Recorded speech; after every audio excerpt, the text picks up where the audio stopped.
চারপাশে আলো ঝলমলে সাজসজ্জা, চারিদিকে ক্যামেরা, ক্লিকের শব্দ, হাসি, আনন্দ, গান বাজনা সব মিলিয়ে যেন রূপকথার মতো এক বিয়ের আসর। অতিথিদের চোখ ধাঁধিয়ে দিচ্ছে রাইসার সাজ। লাল বেনারসিতে সে ঠিক যেন স্বপ্নের রাজকন্যা। ওর ঠোঁটের কোণে মিষ্টি এক হাসি, কিন্তু চোখে কোনো উচ্ছ্বাস নেই। বিয়ের হালকা চাপা বিষণ্ণতা যেন ছায়া ফেলে রেখেছে তার সৌন্দর্যের ওপর। মঞ্চে কাজী সাহেব দাঁড়িয়ে, বর আর কনে মুখোমুখি। কাজী বললেন, কনে রাইসা বিনতে খালেদ, আপনি কি কবুল বলছেন? রাইসা একটু নিঃশ্বাস নিল, ঠোঁট কাঁপছে, চোখ দুটো অবচেতন ভাবে হলরুমে ঘোরাফেরা করছে। হঠাৎ থামো, একটা বজ্র কণ্ঠধ্বনি। সবাই চমকে ঘুরে তাকালো দরজার দিকে। ছায়ার মতো প্রবেশ করলো রোদ। কালো শার্ট, চোখের রাগের আগুন, এক হাতে চকচকে পিস্তল, অন্য হাতে রক্ত মাখা ছুরি। মুহূর্তেই আনন্দঘন পরিবেশ শীতল আতঙ্কে জমে গেল। কেউ বুঝে উঠতে পারছে না কি হচ্ছে। কয়েকজন আতঙ্কে চিৎকার করলো। বর চেয়ার থেকে উঠে দাঁড়াতেই রোদ তার দিকে ইশারা করলো। এক পাও সামনে আসিস না, তোকে মেরে ফেলতে 1 সেকেন্ডও লাগবে না। চারপাশে আতঙ্ক। রাইসা নিথর, তার ঠোঁট শুকিয়ে গেছে। কাজী সাহেব আর মঞ্চের অন্যরাও পেছনে সরে গেলেন। রোদ ধীরে ধীরে মঞ্চে উঠল, এক দৃষ্টিতে তাকিয়ে রইল রাইসার দিকে। তোকে আজ রাজকন্যার মতো লাগছে রাইসা, খুব সুন্দর। কিন্তু আজ আমি তোকে কুৎসিত করে তুলব, যেমন তুই আমার জীবনের স্বপ্নগুলো ছিঁড়ে কুৎসিত করে তুলেছিস। রাইসার ঠোঁট কাঁপলো, সে বলল না কিছু। রোদ হাসলো, একটা বিকৃত অসুস্থ হাসি। জানিস তোকে আমি কতটা ভালোবাসতাম? তোর জন্য নিজেকে বদলে ফেলেছিলাম। অবহেলায় থাকা ছেলেটা নতুন করে বাঁচতে শিখেছিল, কিন্তু তুই ভেবেছিলি আমি গরিব, আমার কিছু নেই। তুই ভুল। যে কারণে আমার ভালোবাসাকে অবহেলা করেছিস, যে কারণে আমাকে ধোঁকা দিয়েছিস, সেই জিনিসটার নাম ছিল টাকা। তুই ভেবেছিলি আমার কিছুই নেই, তুই আমাকে চিনতেই পারিসনি। তোর মতো মেয়ে আমার বাড়িতে কাজের লোক হিসেবে কাজ করে। নিউ ইয়র্ক সিটিতে এমন বাড়ি আছে আমার, কিন্তু তোর ভালোবাসার জন্য আমি এখানে এসেছিলাম। তোকে দেখাতাম, মায়ের অলংকার বিক্রি করে তোকে গিফট দিতাম। তোর হাসির জন্য নিজের কান্না গিলে ফেলতাম। তুই বলেছিলি আমায় ছাড়া বাঁচবি না। আমি চেয়েছিলাম একটা ভালো মনের কোনো মানুষ। রোদের চোখে জল, কিন্তু সেটা দুঃখের না, প্রতিশোধের আগুনে ঝলসানো যন্ত্রণার জল। তারপর হঠাৎ একদিন বলে দিলি আমি তোর মানানসই নই, তোর পরিবার আমাকে মানবে না, তাই তুইও মানবি না। এতদিনের ভালোবাসা এইভাবে ফেলে দিলি। তুই বলেছিলি একদিন বড়লোক ঘরের বউ হবি। দেখ তুই আজ তাই হচ্ছিস, কিন্তু তুই আমাকে না চিনে অবহেলা করে ধোঁকা দিয়ে বিয়ে করছিস। রোদ এক পা এগিয়ে এলো। রাইসা কেঁপে উঠল, পেছনে সরে যাওয়ার চেষ্টা করলো, কিন্তু সিঁড়ির কিনারে এসে আটকে গেল সে। তুই কি ভেবেছিলি আমি আসবো না, কিছুই বলবো না? তুই আমার না হলে কারো হতে দেব না। চারপাশে হাহাকার, কেউই সাহস করে কাছে আসে না। নিরাপত্তার লোকগুলো অসহায়ভাবে দাঁড়িয়ে। ওদের লোকেরা সবাইকে আটকে রেখেছে। রোদের চোখে এমন কিছু আছে যেটা সাহসীদেরও ভীত করে দেয়। রোদ, আমার ভুল হয়েছে, আমাকে মাফ করে দাও। মাফ? You are a fucking girl, I fuck you. শোন, তোকে মারতে আমার কষ্ট হচ্ছে রাইসা, কিন্তু ভালোবাসা যখন অপমানিত হয় তখন মানুষ পশু হয়ে যায়। আজ আমি পশু, আজ আমি জানোয়ার, আর তুই আমার প্রথম শিকার। রাইসা কাঁপছে, সে বলল, রোদ, দয়া করে না প্লিজ, ভুল বুঝছো, আমি তোমাকে এখনো ভালো। ভুল? তোর ভালোবাসা? তুই তো নিজের ইচ্ছায় বিয়ে করতে যাচ্ছিস। তোর মুখেই তো বলেছিলি বড়লোক ছাড়া বাঁচবি না। এখন কিসের অভিনয়? এক মুহূর্ত চুপ। রোদ এক পা এগিয়ে এলো, ছুরিটা দূরে ধীরে ধীরে তার গালে ছুঁয়ে দিল। এই মুখটাই আমি ভালোবাসতাম, আজ এই মুখটাই আমি নষ্ট করব। তারপর ছুরির এক টান, রাইসার গালের পাশে রক্ত গড়িয়ে পড়ল। চিৎকার করে উঠল সে। তুই আমার ভালোবাসাকে অপমান করেছিস, আজ আমি তোকে অপমানিত করলাম। চারপাশে চিৎকার, আতঙ্ক, কান্না। বর, আত্মীয় স্বজন সবাই স্তব্ধ। রোদ আরেকটা ছুরি চালালো আরেকটা গালে। এবার রাইসা কাঁপতে কাঁপতে পড়ে গেল। মেঝেতে লাল শাড়ির উপর রক্ত। রোদ হেসে উঠল। আজ থেকে তুই কারো বউ না, তুই শুধু আমার প্রতিশোধের স্ত্রী। তোর এই কাটা চেহারা দেখে কেউ ভালোবাসবে না। তারপর পিস্তলটা মাথার পাশে তুলে বলল, আর কেউ যদি ভাবে ভালোবাসাকে খেলা বানাবে, সে যেন জানে ভালোবাসা খেলনা না, সেটা আগুন। চলে যাচ্ছি দেশ ছেড়ে, তোকে বাঁচিয়ে রাখলাম যেন তুই সবার জন্য উদাহরণ হয়ে থাকিস। ভালোবাসার নামে ধোঁকা যেন কেউ দেবার সাহস না পায়। বলে সে ঘুরে দরজার দিকে হাঁটা ধরল। কেউ থামানোর সাহস করল না। রোদের পেছনে শুধু রক্ত, কান্না আর এক বিয়ের ট্র্যাজিক সমাপ্তি। সকাল 7টা, নরম রোদের আলো জানালার ভেতর দিয়ে পড়ে রোদের মুখে এসে লাগছিল। এই রোদ, যার নামই রোদ, সে নিজেই আজকাল বুঝে উঠতে পারে না তার নিজের জীবনে কোনো উষ্ণতা আছে কিনা, অথচ মা তাকে এই নাম রেখেছিল খুব আবেগ নিয়ে। তখন সে ছিল এই সংসারের প্রথম আলো, প্রথম সন্তান। কিন্তু সেই মা বহু আগেই মারা গেছেন, আর রোদ আজ অনেকটা অনাহত, অবহেলিত এক ছায়ার মতো হয়ে আছে মহসিন সাহেবের পরিবারে। নতুন মা রত্না তাকে সন্তান নয়, বোঝা ভাবেন। সৎ ভাই রিফাত আর বোন রিশা যেন তার অস্তিত্বই অস্বীকার করে। বাবা, তিনিও যেন আজকাল কেবল সংসার আর চাকরিতে ব্যস্ত। রোদ এখন 25 বছরের তরুণ, ভার্সিটির পাশাপাশি চাকরি খোঁজার চেষ্টা করেছে, চাকরি পায়নি এখনো, চেষ্টা করছে। কিন্তু সে জানে এ বাড়িতে তার ব্যর্থতাগুলো কেবল হাস্যরস আর অপমানের কারণ। ওই রোদ, আর কতদিন বসে বসে খাবি এই বাড়িতে? সকাল 8টা, রত্নার গলা ভেসে এলো। রোদ ঘুম থেকে উঠে পাঞ্জাবি পরে বারান্দায় এসেছিল একটু শান্তি পাওয়ার আশায়, কিন্তু সেই শান্তিও নিষিদ্ধ তার জন্য। বারান্দা কেবল রত্নার ছেলে মেয়েদের জন্য। রোদ যেন বাড়ির অতিথিও না। সে কিছু বলল না, নীরবে পায়ের আঙুল দিয়ে মেঝেতে দাগ কাটতে লাগলো। তুই কোনো কাজ করিস না, আয় করিস না, এমন ছেলের জন্য ঘরে খাবার কেন ব্যয় করবো আমরা? শোন রিফা, তোর এই ভাইটা তো বাসায় পোষা বিড়াল হয়ে গেছে, শুধু খায় আর বসে থাকে। রোদ কিছু বলল না, সে অভ্যস্ত। তবে তার এই পৃথিবীতে কেউ যদি সত্যিই থাকে, বা যে মানুষ মনে করতো তার, সেটা রাইসা, তার কলেজের ক্লাসমেট। তাদের প্রথম দেখা ক্লাস 7-এ, কিন্তু ভালো বন্ধুত্ব গড়ে ওঠে কলেজ আর ভার্সিটিতে উঠেই। রাইসার মতো মেয়ে রোদের জীবনে আশীর্বাদ ছিল। কথা বলতো, হেসে উঠতো, মাঝে মাঝে পরীক্ষার আগের রাতে কল করে পড়া বুঝে নিত। রোদের মনে হতো এই মেয়েটা বুঝি তার জীবনের সত্যিকারের অংশ হতে চলেছে, এমন একজন যার সামনে সে নিজেকে অকপটে মেলে ধরতে পারে। রাইসা ছিল এক কথায় মুগ্ধকর, সুন্দর, মেধাবী আর সবার চোখে সেরা। কিন্তু সে যখন রোদের সঙ্গে কথা বলতো তাতে কোনো অহংকার ছিল না, বরং অনেক যত্ন ছিল, স্নেহ ছিল। রোদ ধীরে ধীরে তাকে ভালোবেসে ফেলেছিল, কিন্তু বলার সাহস হয়নি। তবুও ভালোবাসা বোঝানো না হলেও সে রাইসার জন্য প্রতিদিন কলেজে আগে যেত, খাতা নিয়ে বসতো, তার জন্য টিফিন বানিয়ে নিত।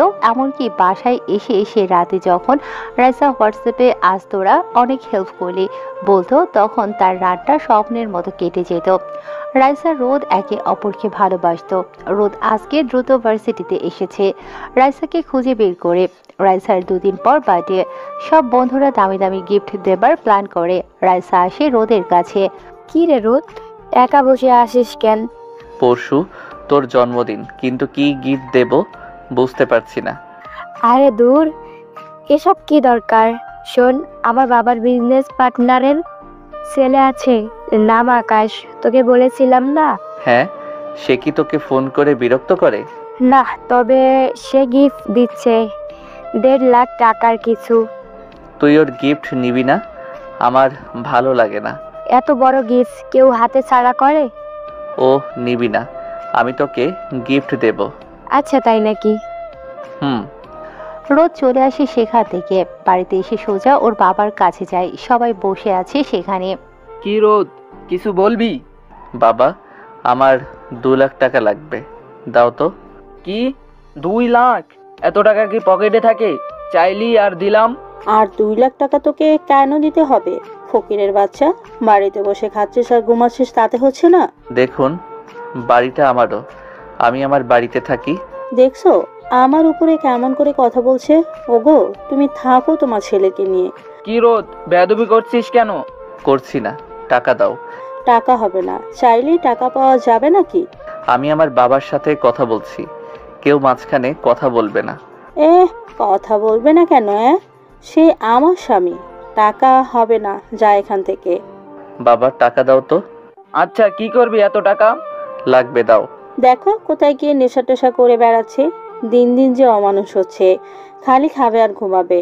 বাপটার যে বয়স হচ্ছে, কেন বিষ্ণুটার হাল ধরতে যায় না? আমি আমারটা দিচ্ছি, কারো বাপের বাড়ি থেকে আনা জিনিস না। তোর এত বড় সাহস! ওগো, ও খোটা দিচ্ছে। থাকবো না আমি। আজ সে টাকা চাচ্ছে, কালকে বাড়ি চাইবে, তারপর ঘর থেকে আমাদের বের করে দেবে। ওগো, আমি কই যাব? আমি ঘর কখন চাইলাম? আর তাছাড়া আমার যদি দরকার হয় তবে নিজের সব বুঝে নিব। রোদ, ভিতরে যা, পরে দেখছি। যা এখন। বুঝতে পেরেছি, তুমি টাকা দেবে না। বেশ, দিও না। রোদ চলে আসে নিজের রুমে। তার মায়ের দেয়া শেষ সম্বল চুড়ি আর দুধগুলো বের করে রোদ। সে ওটা নিয়ে বাজারে চলে যায়। সেগুলো বিক্রি করে 2.5 লাখ টাকা আসে। সেগুলো এনে বাড়িতে রাখে রোদ। পরদিন রাইসার জন্মদিন।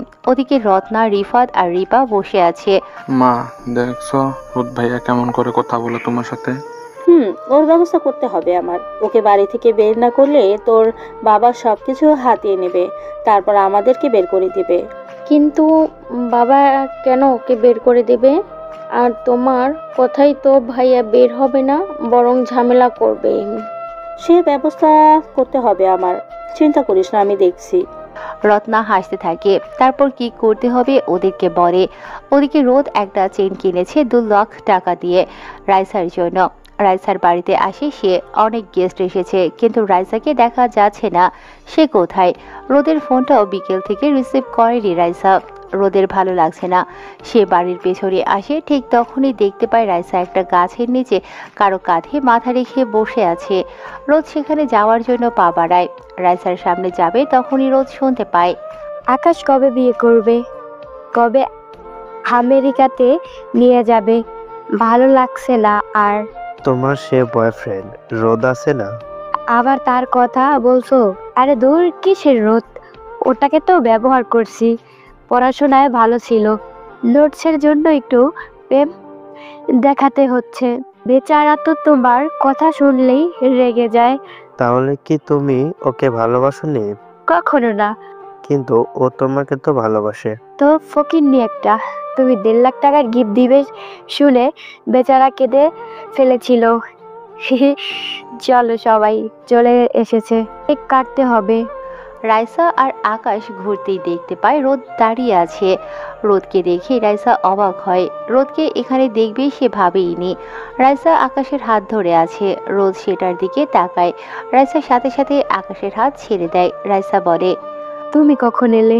ওই যে যখন আমাকে নিয়ে সুন্দর গল্প করছিলে তখন এসেছি। আসলে রোদ, বুঝেছি, ভালোবাসার নাটক না করলেও পারতে। সময় আমারও আসবে, মনে রেখো, সেদিন তোমাকে সবটা ফেরত দেব। রোদ আর কিছু না বলে সেখান থেকে চলে যায়। তারপর বাড়িতে আসে। সারা রাত সে রুমেই ছিল। শেষ রাতের দিকে সে বাহিরে আসে। বাড়ির পেছনেই তার মায়ের কবর। রোদ সেখানে গিয়ে কিছু সময় বসে থেকে আবার চলে আসে। পরদিন রোদ নিজের ঘরে বসেছিল। বিকেল গড়িয়ে সন্ধ্যা নামছে। জানালার ধারে বসে সে নিজের পুরনো ডায়েরি লিখছিল। হঠাৎ নিস্তলার দিক থেকে তীব্র চিৎকার ভেসে এলো। চেনা কণ্ঠস্বর। তার সৎমা রত্না চিল্লাচ্ছে। গলায় উৎকণ্ঠা আর ক্ষোভ মিশে আছে তার। আমার 2 লাখ টাকা দামের সোনার চেন চুরি হয়ে গেছে। কে নিল? বাড়িতে কখন চোর ঢুকেছে? রোদের হাতে কলম থেমে গেল। সে কান খাড়া করে শুনতে লাগলো। চিৎকার বাড়ছে। ধীরে ধীরে অন্য সদস্যরাও নিচে জমায়েত হচ্ছে। রত্না একটানা বলে যাচ্ছিলেন, চেনটা আমি আমার আলমারিতে রেখেছিলাম, কালকে সারাদিনই ছিল, এখন নেই। খুঁজে খুঁজে আমি অতিষ্ঠ। ঠিক তখনই দরজায় শব্দ হয়। মহসিন চৌধুরী, রোদের বাবা, বাইরে থেকে বাড়িতে ঢুকছেন। এমন উত্তেজনা দেখে থমকে যান। তিনি কিছু না বুঝেই বলেন, কি হয়েছে? এত হইচই কেন? রত্না তখনও উত্তেজিত। আমার 2 লাখ টাকা দামের চেন চুরি হয়ে গেছে। কেউ আমার ঘরে ঢুকে চুরি করেছে? মহসিন বিস্ময় নিয়ে জিজ্ঞেস করলেন, বাড়িতে তো সবাই নিজেদের লোক, চুরি হবে মানে? ভালো করে খুঁজে দেখো, হয়তো অন্য কোথাও রেখেছে বলে। রত্না রাগে গলা চড়িয়ে বললেন, আমি ভালো করেই জানি কোথায় রেখেছিলাম, খুঁজেছি, কোথাও নেই। মহসিন এবার গম্ভীর হন। তাহলে কে নেবে? সবাই চুপ। রোদও এসেছে সেখানে। কয়েক মুহূর্ত নিঃশব্দতা নেমে আসে। রোদের মন অজানা আশঙ্কায় কেঁপে ওঠে। ঠিক সেই মুহূর্তে রিফাত, রোদের সৎ ভাই, সামনে এসে বলে, আমি গত রাতে দেখেছিলাম রুদ ভাইয়া রুম থেকে বের হয়েছিল, কিছু সময় পর আবার ফিরে আসে। আমি কিছু বলিনি তখন, ভাবলাম হয়তো বাথরুমে গেছে, কিন্তু এখন মনে হচ্ছে। তার কথাটা শেষ করার আগেই রত্না চিৎকার করে ওঠে। তুই চোর, তোর তো টাকার দরকার, তুই তো বেকার, তুই চেন চুরি করে বিক্রি করে দেবে ভেবেছিলি, তাই না? 2 লাখ টাকা চেয়েছিলি, পাসনি দেখে আমার চেন চুরি করলি? রোদের চোখ কপালে ওঠে, সে হতভম্ব হয়ে তাকিয়ে থাকে, যেন ঘোরের মধ্যে আছে। সে বলে, আমি কিছু করিনি, এসব কথা বন্ধ করেন। রোদ ধীরে বলে, কণ্ঠে বিস্ময় আর কষ্ট একসাথে মিশে গেছে। মহসিন রাগে থমথমে হয়ে যান। তুই কি সত্যি এতটা নিচে নেমে গেছিস রোদ? টাকার জন্য এই কাজ করতে হলো? রোদ অসহায়ভাবে চারপাশে তাকায়, কোনো চোখে বিশ্বাস নেই, কেউ পাশে দাঁড়ায় না, যেন সবাই তাকে অপরাধী হিসেবে ধরে নিয়েছে। রোদের গলা কেঁপে ওঠে। আমি বলছি আমি চুরি করিনি। রত্না এবার আরো জোরে বলে ওঠে, এই ছেলে আগে থেকেই সন্দেহজনক ছিল, মুখে মুখে বড় কথা, কাজের বেলায় শূন্য। আজ তার প্রমাণ পাওয়া গেছে। এই ছেলে আর এই বাড়িতে থাকবে না। চেন খুঁজে দেখো ওর ঘরে। মহসিন রত্নার কথায় রোদের ঘরে আসে। বালিশ উঁচু করতেই একটা চেন খুঁজে পায় সে। মহসিনের মাথায় যেন রক্ত উঠে গেছে। তার বড় ছেলে এমন একটা কাজ করবে? সে আজ ব্যাংক থেকে রোদের জন্য টাকা এনেছিল, কিন্তু রোদ তার আগেই এমন করবে ভাবেনি সে। রাগে যেন তার মাথা কাজ করা বন্ধ করে দেয়। মহসিন এগিয়ে আসে।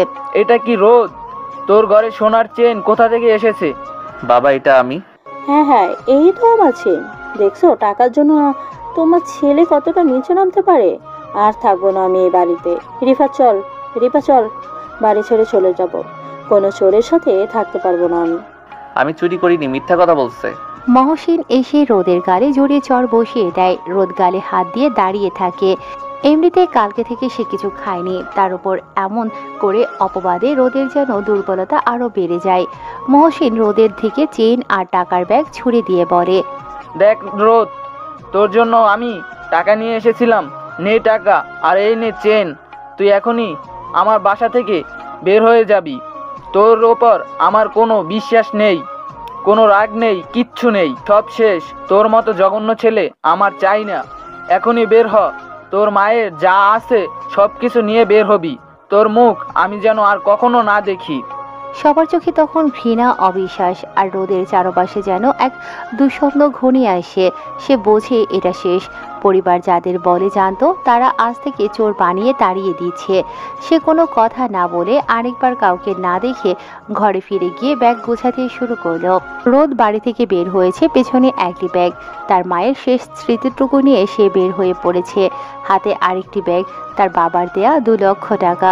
রোদ হাঁটছে, গুড়ি গুড়ি বৃষ্টি পড়ছে। সে কোথায় যাবে জানে না, তবে ভেবে নিয়েছে স্টেশনের দিকে যাবে, তারপর তার মায়ের বাড়িতে চলে যাবে গ্রামে। রোদ হাঁটতে হাঁটতে স্টেশনের ভিতরে আসে। বিদ্যুৎ নেই, তবে আকাশ থেকে মাঝে মাঝে বিদ্যুৎ চমকানোর শব্দ শোনা যাচ্ছে, আর তাতেই যেন পুরো পৃথিবী আলোকিত হচ্ছে।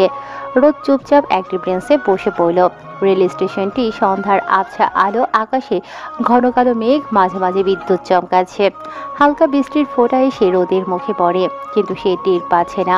মন তার দুঃখে ভারাক্রান্ত, পরিবারের চাপে, মিথ্যা অপবাদে, ভালোবাসার মানুষ সবকিছু হারিয়ে সে যেন শূন্যতায় ভাসে। কি করবে এখন? ট্রেন আসছে, দূর থেকে দেখা যাচ্ছে তার বিশাল আলো। ঠিক তখনই হঠাৎ একটা চিৎকার, অনেকটা দূর থেকে আসা চিৎকারে সে চমকে ওঠে। সাথে সাথেই একটা দৌড়ের শব্দ। একজন লোক বৃষ্টি ভেজা রাস্তায় দৌড়াতে দৌড়াতে হোঁচট খেয়ে রেল লাইনের উপর পড়ে যায়। সামনে থেকে দ্রুতগামী একটি ট্রেন এগিয়ে আসে। সময় মাত্র কয়েক সেকেন্ড। লোকটা রেল লাইনে পড়ে কাতরাচ্ছে। কেউ নেই চারপাশে। মানুষেরা দূর থেকে তাকিয়ে আছে, কিন্তু এগোচ্ছে না। রোদের মনে কোনো দ্বিধা আসে না। সে দৌড়ে ছুটে যায়। বুক ফাটানোর শব্দে ট্রেন এগিয়ে আসে। লোকটার পা থেকে রক্ত ঝরছে, আর সে নিস্তেজ হয়ে যাচ্ছে। রোদ দৌড়ে গিয়ে লোকটাকে এক টান দিয়ে রেল লাইনের ওপর থেকে সরিয়ে দেয়। রোদ হাঁপাচ্ছে। রোদ কোনো কিছু না ভেবে লোকটিকে কাঁধে তোলে, সমস্ত শক্তি দিয়ে টেনে তুলে পাশে সুরক্ষিত জায়গায় নিয়ে আসে। ট্রেন ঠিক তখনই গর্জন করে চলে যায় তাদের পাশ দিয়ে। একটা মুহূর্তের ভুলে মৃত্যু হতে পারত দুজনেরই, কিন্তু হয়নি। রোদের চোখে যেন মুহূর্তেই অন্য এক আলো ফুটে ওঠে। লোকটা শুয়ে শ্বাস নিচ্ছে ভারীভাবে, মুখটা ফ্যাকাশে, কিন্তু চোখে বিস্ময় আর কৃতজ্ঞতা। তার পা গুলিবিদ্ধ, রক্তে ভিজে গেছে জামা কাপড়। লোকটা কষ্টে ফিসফিস করে বলে, ভাই আমার পকেটে গাড়ির চাবি আছে, আমাকে হাসপাতালে নিয়ে চলো প্লিজ ভাই, তোমাকে অনেক টাকা দেবো। গাড়ি স্টেশনের পাশেই রাখা, একটা চাপ দিলেই গাড়ির শব্দ করবে, বুঝতে পারবো গাড়ি কোনটা। রোদ দেরি না করে লোকটার পকেট হতে হাত ঢুকিয়ে চাবি বের করে, তারপর নিজেই তাকে কাঁধে তুলে নেয়। মানুষজন তখনও কেবল দূর থেকে তাকিয়ে আছে, কেউ এগিয়ে আসে না। রোদের মনে হঠাৎ মনে হয় এমন একটা সমাজে সে জন্মেছে যেখানে সবাই নিজেকে নিয়ে ব্যস্ত, অন্য কারোর জন্য এগিয়ে আসে না। কিন্তু সে পারলেও সে এগিয়ে এসেছে। গাড়ির দিকে রোদ ধীরে ধীরে এগোতে থাকে, শরীরে সমস্ত শক্তি খরচ হচ্ছে, কিন্তু সে থামে না। লোকটার দেহ ভারী, তবু কোনো অভিযোগ নেই। রোদ মনে মনে বলে, এবার নিজের প্রমাণ দিতে হবে, নিজেকে নিজের জায়গা থেকে টেনে তুলতে হবে। গাড়ির দরজা খুলে লোকটাকে পেছনে বসায়, তারপর নিজে ড্রাইভিং সিটে বসে নেশন ঘোরায়। গাড়ির হুইসেল বেজে ওঠে। সে আগে তার বাবার গাড়ি চালিয়েছে, খুব অল্পভাবে, ঠিকভাবে পারবে কিনা জানে না সে, কিন্তু ভয় পায় না। তার মনে দৃঢ় বিশ্বাস আজ সে পারবেই। গাড়ি স্টেশন ছেড়ে শহরের দিকে ধাবিত হয়। লোকটা কষ্টে কষ্টে বলে, তুমি অনেক বড় উপকার করলে ভাই, আমার নাম বিজয়, মনে রাখবে আমি তোমার কাছে ঋণী। রোদ কোনো উত্তর দেয় না, শুধু ক্লান্ত চোখে সামনের রাস্তা দেখে গাড়ির গতির সাথে যেন তার ভেতরের কষ্টগুলো ছুটে চলেছে। হাসপাতালের সামনে এসে থামতেই রোদ চিৎকার করে ডাক্তারকে ডাকতে থাকে। কিছু সময় পর ডাক্তার সহ একদল স্টাফ ছুটে আসে। এটা তো বিজয়। একজন চিৎকার করে ওঠে। রোদ দেখে বিজয়কে চেনা মাত্রই সবাই আতঙ্কিত ও শ্রদ্ধাশীল আচরণ করছে। এই লোকটা যেন সাধারণ কেউ নয়। কিন্তু একজন বলে, গুলি খেয়েছে, এটা তো পুলিশ কেস, আগে পুলিশকে জানাতে হবে। বিজয় কিছু বলতে যাবে তার আগে রোদ একটা কেচি তুলে নেয়, তারপর সেই ডাক্তারের হাতে ঢুকিয়ে বলে, এটাও তো আঘাতের ক্ষত, তোর চিকিৎসা করার আগে পুলিশের থেকে রিপোর্ট নিয়ে আয়। রোদের এমন কাজে বিজয় যেন অবাক হয়, তবে যন্ত্রণায় কিছু বলতে পারে না। তারপর বিজয়কে তড়িঘড়ি করে স্ট্রেচারিং করে ভেতরে নিয়ে যাওয়া হয়। একজন নার্স এসে রোদের নাম জিজ্ঞেস করে। রোদ উত্তর দেয়, রোদ, সে আমাকে বলেছিল হাসপাতালে নিয়ে আসতে, আমার আছে, নিতে পারেন। রোদ রক্ত দেয়, তারপর আবার এসে সেই চেয়ারে বসে। প্রায় 2 ঘন্টা পর এক ডাক্তার এসে রোদের পাশে এসে দাঁড়ায়। আপনি যেভাবে সময় মতো ওনাকে এনেছেন, উনি বেঁচে গেছেন, আর দেরি হলে হয়তো প্রাণ যেত। আপনি তাকে দ্বিতীয়বার জীবন দিয়েছেন। রোদের বুকটা একটু কেঁপে ওঠে। প্রথমবার সে কিছু ভালো করলো মনে হলো। সব ব্যবস্থা করেছি, ওনার জ্ঞান ফিরবে দ্রুত। সময় পেরিয়ে যায়, রাত বাড়ে। রোদ কখন যে চেয়ারে বসে ঘুমিয়ে গেছে টের পায় না। ওদিকে বিজয়ের জ্ঞান ফিরেছে। সে তার ফোনটা বের করে বিজয়ের সব বডিগার্ড, কাছের লোকেদের খবর দেয়। তারা দ্রুত আসে। রোদ তখনও ঘুমোচ্ছে। ঠিক তখনই এক দেহরক্ষীর মতো দেখতে লোক এসে বলে। রোদ লাফ দিয়ে ওঠে, দেখে করিডোরে 20 জন ছেলে দাঁড়িয়ে আছে, সবার হাতে পিস্তল। রোদ একটু ভয় পায়। গার্ড আবার বলে কথাটা। রোদ ধীর পায়ে ভেতরে ঢোকে। বিজয় তখনও শুয়ে, হাতে স্লাইন, কিন্তু মুখে একটা স্বস্তি, চোখে এক ধরনের আলো। রোদকে দেখে বিজয় বলে, তোমার নাম কি? জি রোদ। তুমি জানো না তুমি আজকে আমার জন্য কি করলে? আমার অনেক শত্রু আছে এই শহরে, আমাকে কেউ আহত দেখে হাসে, কেউ মরে যেতে দেখলে পার্টি দেয়। তুমি আমাকে বাঁচালে, তুমি এখন থেকে আমার ভাই, রক্তের ভাইয়ের চেয়েও বেশি। শুনেছি তুমি রক্ত দিয়েছো আমাকে। রোদ কিছুক্ষণ চুপ করে, কি বলবে সে বুঝতে পারে না। তারপর বলে, আপনি কে? বিজয় হালকা হাসে। রোদ জানে না আসলে বিজয় কে। বিজয় বলে, এই শহরের ভিতরে আরেকটা শহর আছে রোদ, যেখানে আইন চলে না, চলে ক্ষমতা। আমি সেই জগতের একজন, মানে আন্ডার ওয়ার্ল্ডের মাফিয়া। আর তুমি চাইলে হতে পারো সেই রাজ্যের রাজা। আমি তোমাকে তৈরি করব। কে তুমি? বাড়ি কোথায়? কেউ নেই, আমার বাড়িও নেই। তাহলে থাকবে আমার সাথে? রোদের চোখে আগুন জ্বলে ওঠে। জীবনে প্রথম কেউ তাকে ক্ষমতার হাতছানি দেখাচ্ছে।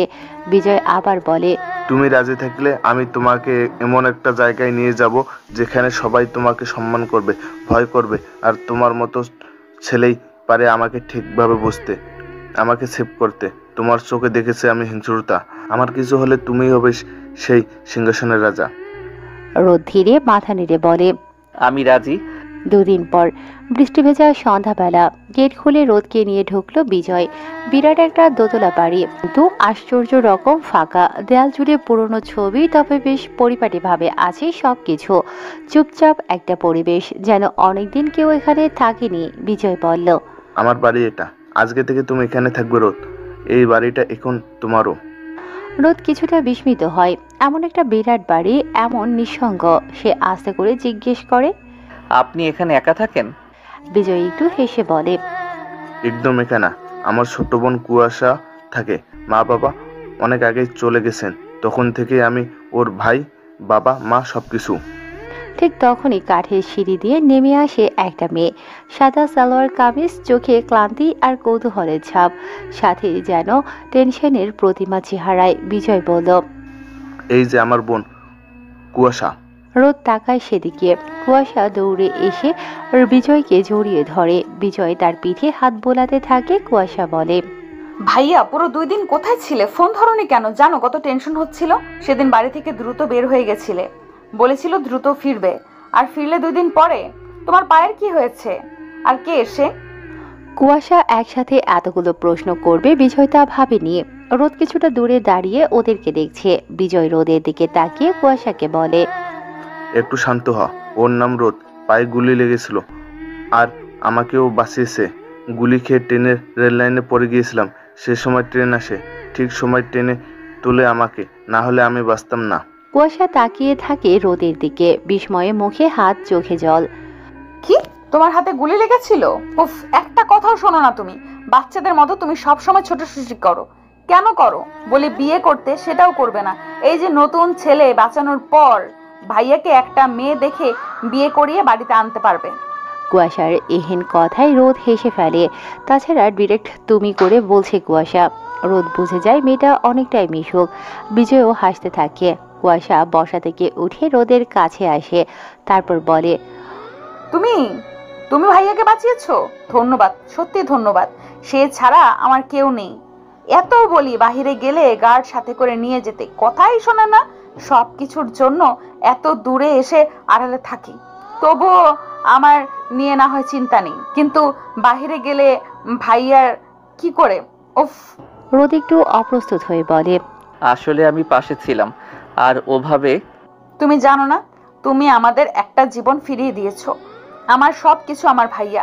জানো, আমাকে একদিন একটা ছেলে হাত ধরেছিল, বাজে কথা বলেছিল। ভাইয়া ছেলেটার হাত কেটে নেয়। উনি এমনিতে অনেক ভালো। আচ্ছা, ফ্রেশ হয়ে আসো, খাবার দিচ্ছি। কুয়াশা এটা বলে চলে যায় রান্নাঘরে। বিজয় রোদকে ডাকে, রোদকে বলে, এটাই আমার বোন, আমাকে মায়ের মতো শাসন করে। আসলে রোদ, আমি গ্যাংস্টার হতে চাইনি, কিন্তু আমার মা বাবাকে ওরা মেরে ফেলে। তারপর থেকেই আমি এমন। যাই হোক, বাদ দেয়, যা ফ্রেশ হয়ে আয়। কুয়াশা, দারুণ রাধে। তোর কোনো কাজ নেই বুঝলি, আমার বোনকে শুধু দেখে রাখবি। রোদ কিছু না বলে চলে যায়। কুয়াশা মেয়েটা রাইসার থেকেও সুন্দরী, চঞ্চল, মিশুক। রোদের কাছে কুয়াশাকে বেশ লেগেছে। সময় পেরিয়ে যায়। রাতের খাবার খেতে বসে 3 জন। বিজয় চুপচাপ খাচ্ছে। রোদ চেয়ারে বসে মাঝে মাঝে তাকাচ্ছে দেয়ালের দিকে। পুরনো কিছু ছবি, বিজয় আর কুয়াশার ছোটবেলার ছবি। কুয়াশা বলে, খাচ্ছ না কেন? নতুন ছেলে, নাম যেন কি? ও হ্যাঁ, রোদ। রোদ আসলে কুয়াশা পালায়, তাই না ভাইয়া? রোদ খা। মাছের ভুনাটা দারুণ হয়েছে। এই বাড়িতে সে একা থাকে, সিক্রেট বাড়ি। তুই ছাড়া আর কেউ জানে না। বাইরের বাইরে গার্ডরা থাকে। ও আচ্ছা, খাচ্ছি। তুমি কোথা থেকে এসেছো রোদ? ঠিক বলার মতো কোনো জায়গা নেই। আমি অনেক ঘুরেছি, থাকার জায়গা নেই। একসময় মনে হয়েছিল গ্রামে চলে যাব। মৃত মায়ের ছবি ছাড়া আমার কাছে কিছুই নেই আর। কিন্তু আজ মনে হচ্ছে জীবনটা আবার শুরু হতে পারে। ভাই আছে যে এখন আমার। বিজয় চুপচাপ শুনে তারপর উঠে যায়। কুয়াশার চোখে মন খারাপের রেশ। ওদের 3 জনের কারোরই মা নেই। কুয়াশা যাদের মা বাবা নেই তাদেরকে অনেক ভালোবাসে। বিজয় দূর থেকে বলে, কুয়াশা, রোদের জন্য তোর পাশের রুমটা ঠিক করে দিস। বিজয় চলে যায়। দুজনে খাবার শেষ করে। কুয়াশা নিয়ে আসে রোদকে তার পাশের রুমে। রোদ আর কিছু না ভেবেই শুয়ে পড়ে। পরদিন সকালে কুয়াশা রান্নাঘরে কাজ করছে। রোদ ঘুম থেকে উঠে ফ্রেশ হয়ে নিচে আসে। রান্নাঘরের দিকে উকি দেয়। কুয়াশার পেছনে দাঁড়িয়ে বলে, কিছু সাহায্য করব? উঠেছো? কিন্তু তুমি তো মেহমান।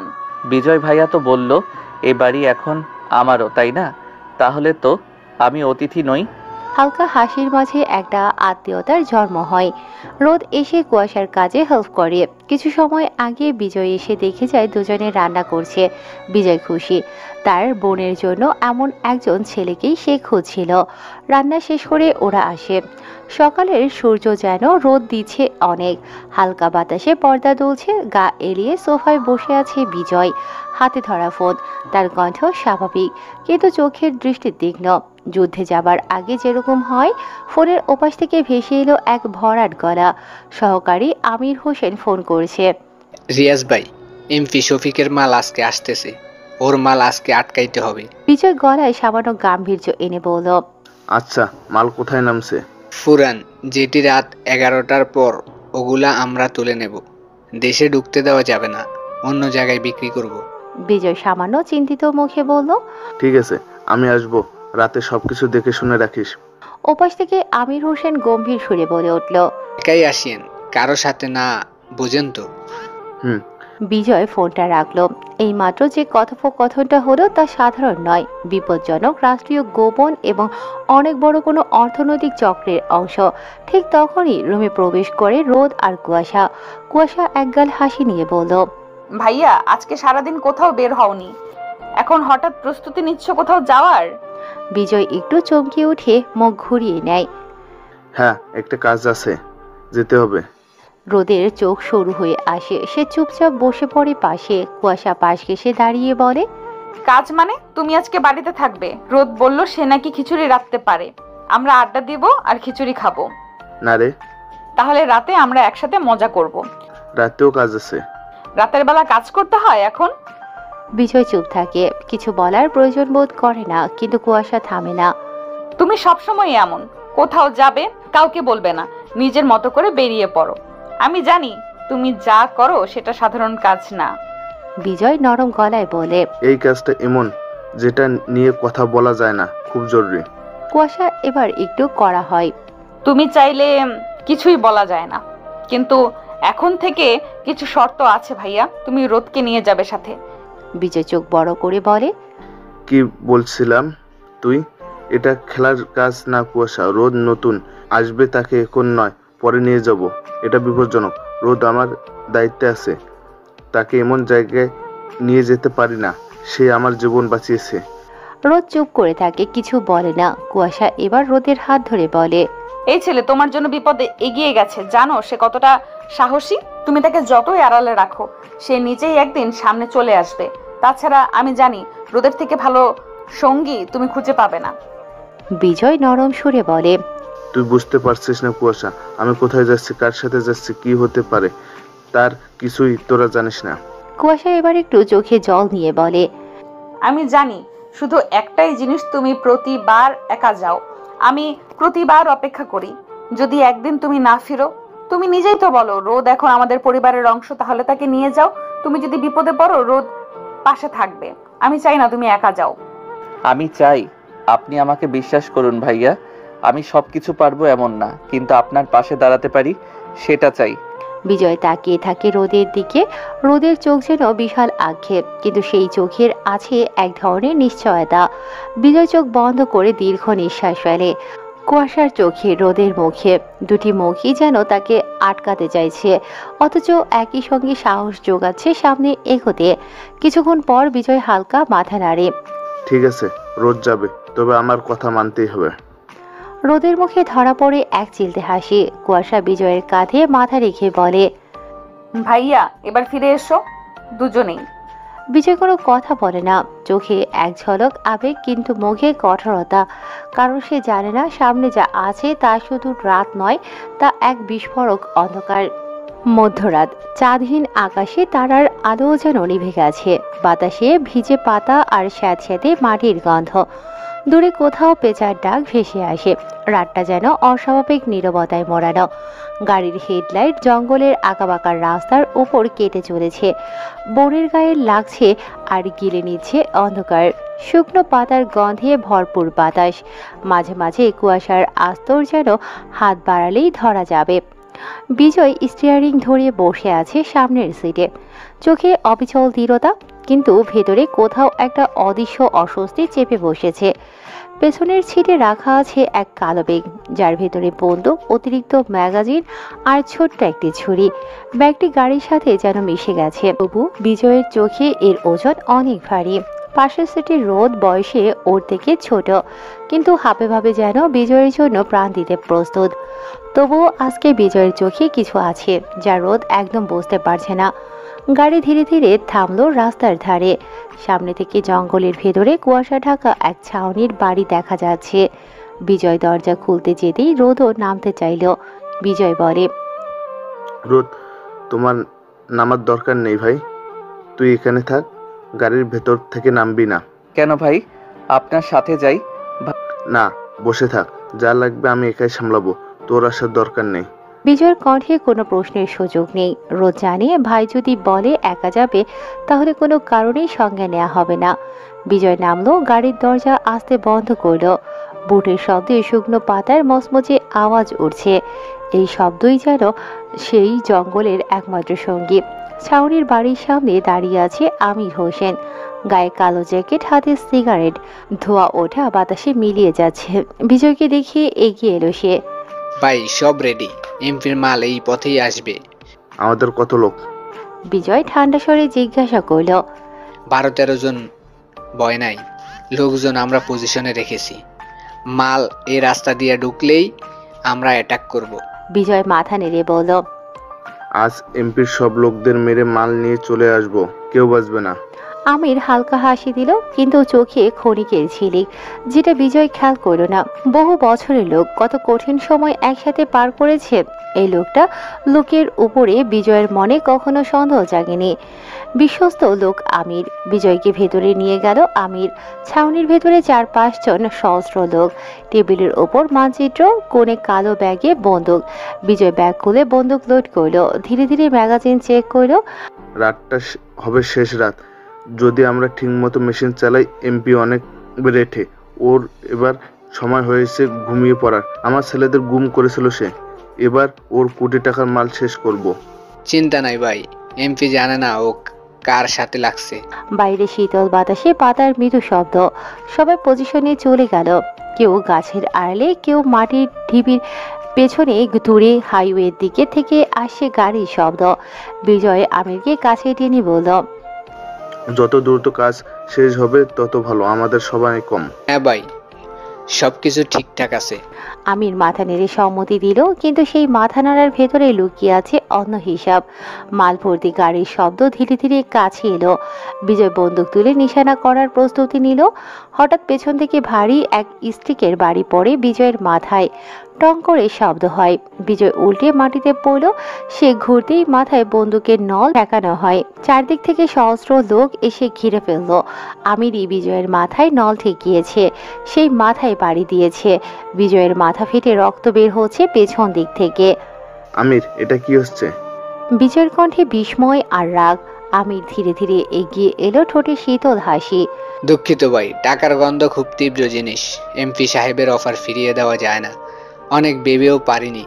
তুই আমার সাথে এটা করলি? এত বছর তোকে মানুষ করলাম, আর তুই এমপি ট্রাম্পে পড়েছিস। ও কাজ হাসিল করে তোকে দুনিয়া থেকে সরাবে, নয়তো জেলে পাঠাবে। আমির, তুই টাকার কাছে বিক্রি হয়ে গেলি, আমার সাথে এমনটা করলি। তুই তো বিশ্বস্ত ছিলি রে। ছিলাম ভাই, এখন আমি এমপির লোক, তোমাকে মারতে সে 50 লাখ দেবে। বিজয়ের ভেতর যেন আগুন জ্বলে উঠল, কিন্তু এতগুলো বন্দুকের সামনে সে বড্ড অসহায়। তার পাশে কেউ নেই। এমন সময় আরো একটি গাড়ি আসতে দেখা যায়। দূর থেকে গাড়ির আলো চোখে পড়ছে। দ্রুত গতিতে গাড়িটা রাস্তার ধুলো উড়োতে উড়োতে এসে থামলেন এমপি মাসুদ সাহেব। গাঙর গালো কালো স্যুট, শীতল চোখ তার। সে এসে বিজয়ের হাতে স্টিক দিয়ে একটা বাড়ি দিয়ে বলে, বিজয় মিয়া, আপনার খেলা অনেক দেখেছি, এখন সময় হয়েছে আপনাকে দুনিয়া থেকে সরানোর। খেলা সবার জন্য শেষ এমপি সাহেব, কিন্তু আমি মরলেও আমার ছায়া বেঁচে থাকবে। আপনার জন্য ড্রাগস দিয়ে এলাকা ভরে যাচ্ছে। ছায়ার ভয় আমি পাই না, আলোতে দাঁড়িয়ে খেলা খেলি আমি। দেখলি না তোর লোককে কেমনে কিনে নিলাম। শোন, যেখানে টাকা আছে সেখানে বাঘেরও চোখ মিলে রে। কিন্তু তুই ভুল করেছিস এমপি। ওই মার শালাকে। আমির সহ আরো কয়েকটা ছেলে এসে বিজয়কে মারতে থাকে, টেনে গাছের নিচে নিয়ে আসে তাকে। বন্দুকের বাট, লাথি, ঘুষি সব দিক থেকে আঘাত করা হয়েছে বিজয়ের। মুখে রক্ত, শরীরে ভেঙে যাচ্ছে, তবুও চোখের দৃঢ়তা ভাঙছে না। প্রতিটি আঘাতেই বিজয়ের মনে প্রতিশোধের শপথ। বাইরে রোদ, গাড়িতে বসে কিছুই জানে না। গাড়িতে হালকা গান বাজছে, অথচ কয়েকশো ফুট দূরে তার ভাইয়ের মতো মানুষ মৃত্যুর সাথে লড়ছে। শেষে এমপি ইশারা করলেন, চলো, অনেক দিন হয়েছে, এবার খেলাটা শেষ করি। আমির, তুই মার তোর ভাইকে, বড় হওয়ার আগেই এটা শেষ করতে হবে। জঙ্গলের ভেতরটা তখন অদ্ভুত চুপচাপ। দূরে কোথাও অচেনা পাখির হালকা ডাক, কুয়াশার ঢাকা আকাশ, বাতাসে ভেজা মাটির গন্ধ। জঙ্গলের ভেতরে স্থির থাকা গাঢ়র আলোয় বিজয় বসে আছে গাছের নিচে। সারা শরীর দুর্বল, মাথা ঝুঁকিয়ে, মুখে শুকনো আর তাজা রক্ত মিশে আছে। কপাল কেটে গেছে, ঠোঁটের ডান পাশ কাটা, গালের হাড় ফুলে উঠেছে, তবুও ঠোঁটের কোণে এক ধরনের হাসি, যেটা হুমকি না, তাচ্ছিল্যের হাসি। এমপি মাসুদ হেঁটে গাড়ির উপরে গিয়ে বসলো, হাতে সিগারেট। এমপি তাকিয়ে আছে বিজয়ের দিকে। এমপির চোখ দুটো শীতল এবং ধারালো, যেন শিকারী তার শিকারের শেষ নিঃশ্বাস শোনার জন্য এসেছে। এমপি জোরে বিজয়ের দিকে তাকিয়ে হেসে বলে, বিজয়, তোর বিশ্বস্ত লোককে কিনে নিলাম, তোকে ডেকেছি মাল আসার নাম করে। অন্য কেউ খবর দিলে তো আসতি না, তাই আমিরকে দিয়ে ডাকিয়েছি। অনেকদিন ধরেই তোয়া কাটা হইয়াছিলি, এবার তোকে উপরে ফেলতে হবে। বিজয় ঠোঁটে রক্ত চেটে হেসে বলল, কাটা যদি জমে যায়, তুলে ফেলতে গেলে হাতে রক্ত লাগবে এমপি। এমপি কোনো প্রতিক্রিয়া দেখালেন না, শুধু বিজয়ের সামনে দাঁড়ানো আমিরকে ঠান্ডা স্বরে বললেন, আমির, শেষ কর। আমির সামনে এগিয়ে এলো, হাতে কালো পিস্তল, মুখে অদ্ভুত এক দ্বিধা। বিজয়ের দিকে তাকাতে পারছে না পুরোপুরি, কিন্তু তাকানো বন্ধ করছে না। বিজয় ধীরে ধীরে মাথা তুলল, চোখে কৌতুক আর অবজ্ঞা মিশ্রিত দৃষ্টি। আমির বলে, ভাই, মাফ করে দিয়েন, আজীবন আপনার সাথে কাজ করেছি, এবার না হয় বিদায় হোক। আমিরের কণ্ঠে চাপা কাঁপনে। বিজয়ের হাসি আরো চওড়া হলো। সে বলে, আমাকে মারবি আমির? মার। মরার আগে জানতে তো পেরেছি শত্রু কখনো দূরের মানুষ হয় না, শত্রু সবসময় নিজের কাছের লোক হয়ে থাকে। চারপাশের বাতাস ভারী হয়ে উঠল, কেউ নড়ছে না, শুধু রাতের পোকামাকড়ের হালকা শব্দ। আমিরের আঙ্গুল টিগারে চাপ দিচ্ছে ধীরে ধীরে। সময় যেন থমকে গেছে। হঠাৎ খ্যাস একটা ভয়ঙ্কর ছুরির শব্দ হয়, যেন ধাতব ধার হাড় কেটে ভেতরে ঢুকে গেল। আমিরের চোখ বড় বড় হয়ে গেল, মুখ থেকে চাপা গোঙানি বের হলো। গলার ডান পাশ দিয়ে ছুরির খাড় গেঁথে গেছে, রক্ত ফোয়ারার মতো বের হতে লাগলো। তপ্ত গাঢ় লাল বিশাল হয়ে রক্ত বের হচ্ছে। আমিরের হাত থেকে পিস্তল মাটিতে পড়ে গেল টুপ করে। সে পেছনে হোঁচট খেলো, দু হাত দিয়ে গলা চেপে ধরল, কিন্তু রক্ত থামল না। চোখে বিস্ময়, বিশ্বাসঘাতকতার কোনো জবাব সে পেল না, শুধু ব্যথা আর মৃত্যুর দ্রুত আগমন অনুভব করতে পারল। সে ধপ করে মাটিতে পড়ে গেল। বিজয় অবাক হয়ে তাকালো সামনে। আমিরের পেছনেই রোদ দাঁড়িয়ে, রোদের চোখে অদ্ভুত শীতল রাগ, মুখে এক বিন্দুও ভয় নেই। ভাই, দেরি হয়ে গেল না তো? তার গলায় অদ্ভুত শান্ত স্বর। রক্তে ভেজা ছুরিটা আমিরের গলা থেকে বের করল রোদ। রক্ত ছিটকে মাটিতে পড়ল। দূরে দাঁড়ানো এমপির সহস্র লোকেরা চিৎকার করে এগিয়ে এলো। প্রথম লোকটা গুলি করতে যাচ্ছিল, রোদ এক লাফে তার সামনে এসে গলার একপাশে কেটে দিল। গরম রক্ত ছিটকে বিজয়ের মুখে পড়ে। দ্বিতীয় লোকটার দিকে ঘুরে রোদ ছুরি উল্টে পেটের ভেতর ঢুকিয়ে দিল, তারপর ধার ঘুরিয়ে উপরে টেনে বের করল। পেট থেকে নাড়ি ভুড়ি যেন বের হয়ে আসে। সে আতিপাতি করতে করতে লোকটা মাটিতে পড়ে গেল। তৃতীয়জন বন্দুক তুলতেই রোদ তার হাত কেটে দিল কবজির ঠিক উপরে। হাতটা মাটিতে পড়ল, বন্দুকটা সরে গেল। লোকটা চিৎকারে কাঁপতে লাগলো। রোদ থামল না, সে এক অদ্ভুত প্রবাহে চলছে, যেন শরীর নিজে নিজে আঘাত দিচ্ছে। সে যেন এক উন্মাদের খেলায় নেমেছে। একজনের চোখের সরাসরি ছুরি ঢুকিয়ে দিল, ছুরি ঘুরিয়ে ভেতরে সবকিছু ছিন্ন ভিন্ন করল। আরেকজনের হাঁটু হাড় ভেঙে দিল, তারপর মাথার পেছনে ছুরি ঢুকালো। প্রতিটি আঘাতের শব্দ শোনা যাচ্ছে স্পষ্ট। মাংস কাটা, হাড় ভাঙা, রক্ত ছিটকে পড়ার শব্দ বাদ নেই। বাতাসে যেন সিগারেটের ধোঁয়া আর রক্তের গন্ধ মিশে যাচ্ছে। সবাই মাটিতে পড়ে আছে। বিজয় যেন এক সেকেন্ডের জন্য চোখের পলক ফেলতে পারছে না। রোদ কি মানুষ নাকি রক্তকেকো কোনো রাক্ষস? এমপির লোকেরা কয়েক মিনিটের ভিতরে কেউ মৃত, কেউ মৃত্যুর অপেক্ষায় পড়ে আছে মাটিতে। দাঁড়িয়ে আছে শুধু এমপি মাসুদ। সেও অবাক হয়ে এসব দেখছে, যেন সে কোনো সিনেমার ফার্স্ট ট্রেইলার দেখছে। কিন্তু এটা বাস্তব। ওর হাতে বন্দুক, চোখে ক্ষোভ আর আতঙ্ক মিশ্রিত দৃষ্টি। সে চিৎকার করে বলে, তুই কে রে? এটা কি করলি? আমার লোকদের কয়েক মিনিটে শেষ করে দিলি। তুই মারবি হারামজাদা? এমপি গর্জে উঠল, বন্দুকের টিকার চেপে ধরল। সেই মুহূর্তে রোদ এক লাফে এগিয়ে এলো। সময় যেন স্লো মোশনে চলে গেল। রোদের মুখে কোনো ভাব নেই, শুধু ছুরির ধার চকচক করছে। সে এমপির ঠিক সামনে এসে রানের উপর ছুরি ঢুকিয়ে দিল ঘ্যাস করে। ধার হাড় ভেদ করে ভেতরে ঢুকে গেল। এমপি চিৎকার করে মাটিতে বসে পড়ল। পিস্তল থেকে গুলি চলেছে, তবে সেটা রোদের গায়ে লাগে না। রোদ এমপির চোখের দিকে তাকিয়ে ঠান্ডা স্বরে বলল, এখনো শেষ হয়নি ব্রাদার। রোদ ছুরি ঘোরাতে থাকে রানের ভেতরে। মাসুদ চিৎকার করে ওঠে। রোদ ছুরিটা বের করে, মাসুদকে মারতে যাবে তার আগেই পিস্তল চলে।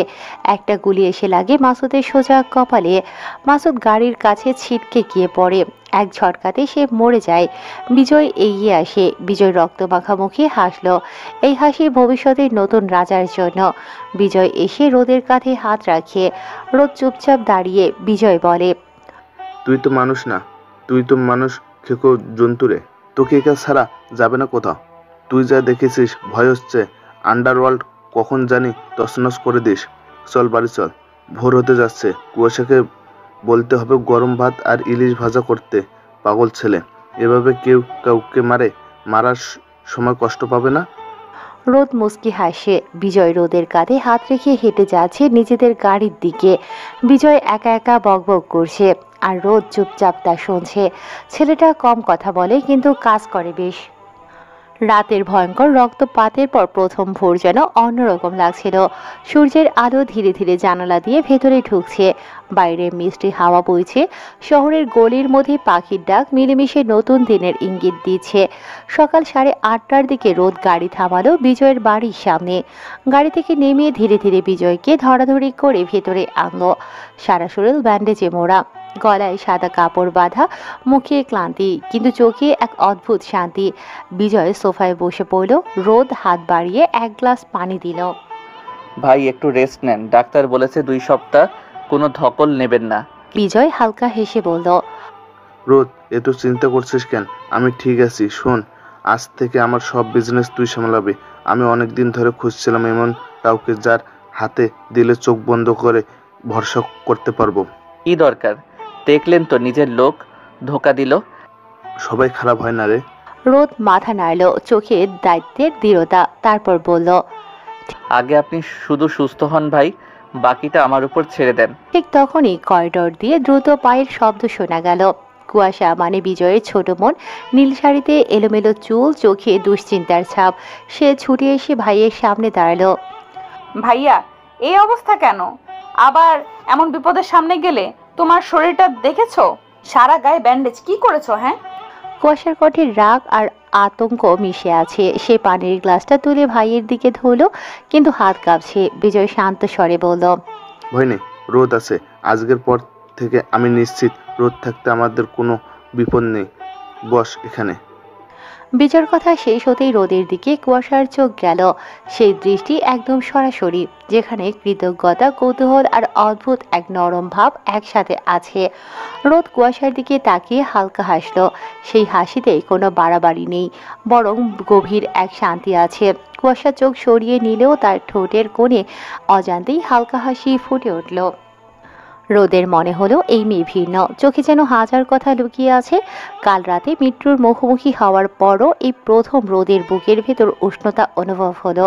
কুয়াশা এক গ্লাস পানি রোদের হাতে দিল। তুমি নিজেও ক্লান্ত, সারা রাত জেগেছেন তো? রোদ একটু অবাক হয়ে বলল, হ্যাঁ, কিন্তু আপনি কিভাবে জানলেন? আপনার চোখের নিচে কালো দাগ দেখলেই বোঝা যায়। দুজনে এক মুহূর্ত চুপচাপ একে অপরের দিকে তাকিয়ে রইল। সেই নীরবতায় যেন অদ্ভুত এক সেতু তৈরি হলো, যেটা কথায় ব্যাখ্যা করা যায় না। বিজয় বলে, রোদ, নিউ ইয়র্কে হ্যারিসের সাথে একটা ডিল আছে, সব সামলাবি তুই। এই বাড়িতে আসলে আমি কোনো কাজের কথা শুনতে চাই না। আচ্ছা আচ্ছা, আমি শুনলাম। কুয়াশা চলে আসে সেখান থেকে। সারাদিন কুয়াশা শুধু বিজয়ের জন্য নয়, রোদের জন্য নানা কিছু করলো। চা বানিয়ে দেয়া, সকালের নাস্তা এগিয়ে দেওয়া, এমনকি রোদের হাতের ছোট কাটার জায়গায় ওষুধ লাগিয়ে দেয়া, সব করেছে। যেভাবে চালিয়েছে রোদ, তাতে নিজের হাতও কাটে। কুয়াশা যখন গরম ভাত দেয় রোদকে, তখন রোদ সেটা খেতে গিয়ে চিৎকার করে ওঠে। কুয়াশা এগিয়ে এসে রোদের হাতে মলম লাগিয়ে দেয়, তারপর নিজে রোদকে খাইয়ে দেয়। রোদ প্রথমে অস্বস্তি বোধ করলেও পরে অভ্যস্ত হয়ে গেল। কুয়াশার হাতের স্পর্শে অদ্ভুত এক কোমলতা, যেন তার ভেতরের সব ক্লান্তি ধীরে ধীরে মিলিয়ে যাচ্ছে। বিকেলে বিজয় ঘুমিয়ে পড়লে কুয়াশা চুপচাপ ছাদে গিয়ে দাঁড়ালো। রোদও সেখানে আসে। কুয়াশার পাশে এসে দাঁড়ায় রোদ। কুয়াশা প্রশ্ন করে, আপনার নামটা বেশ অদ্ভুত, রোদ। আম্মা রেখেছিলেন, বলতেন আমার হাসি নাকি রোদের মতো উজ্জ্বল, তারপর মারা যায়। কুয়াশা তাকালো রোদের দিকে, আরেকবার সেই হাসিটা দেখলো। সত্যি হাসিটা উষ্ণ, যেন শীতের সকালে প্রথম সূর্যের কিরণের মতো। জানেন রোদের সাথে কুয়াশার বিপরীত সম্পর্ক? জানি, কিন্তু কুয়াশা রোদকে এত একতরফা ভালোবাসে। যেমন? যেমন সারা রাত সারা সকাল কুয়াশা রোদের জন্য অপেক্ষা করে। রোদ আসতেই কুয়াশা যে তার জন্য অপেক্ষা করছিল সেটা যেন বুঝতে না পারে, তাই কুয়াশা পালিয়ে যায়। নিজের মতো বানিয়ে বললেন, তাই না? এমন হবে যে রোদ কুয়াশাকে একতরফা ভালোবাসে আর কুয়াশা একটু বেশি ভাব নেয়, তাই রোদ তাকাতেই সে ভাব নিয়ে চলে যায়। বেশ বললেন তো। দুজন সন্ধ্যা অবধি ছাদে দাঁড়িয়ে গল্প করে। রাত নামার আগে কুয়াশা চায়ের কাপ নিয়ে আবার ছাদে আসে। রোদ সেখানেই ছিল। দুজন পাশাপাশি দাঁড়িয়ে শহরের আলো দেখছে।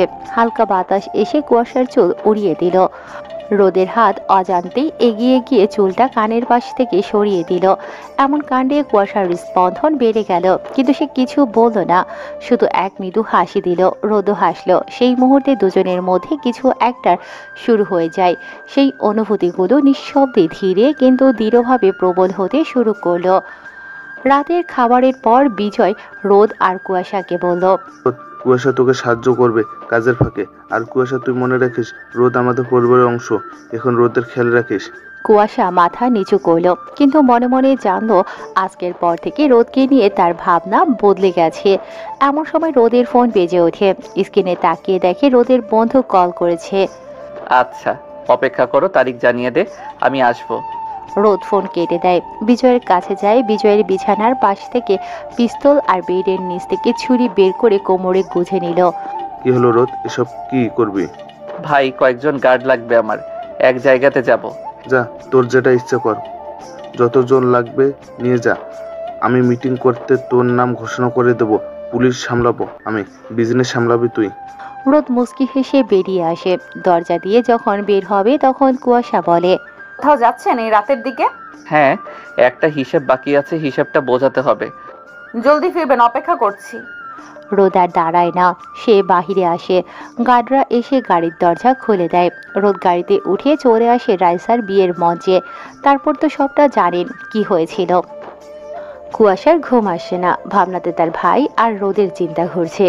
রোদ ছেলেটা কথা কম বলে, সিগারেটও খেতে দেখেনি তাকে। চোখে যেন অজস্র চাপা কষ্ট লুকিয়ে আছে।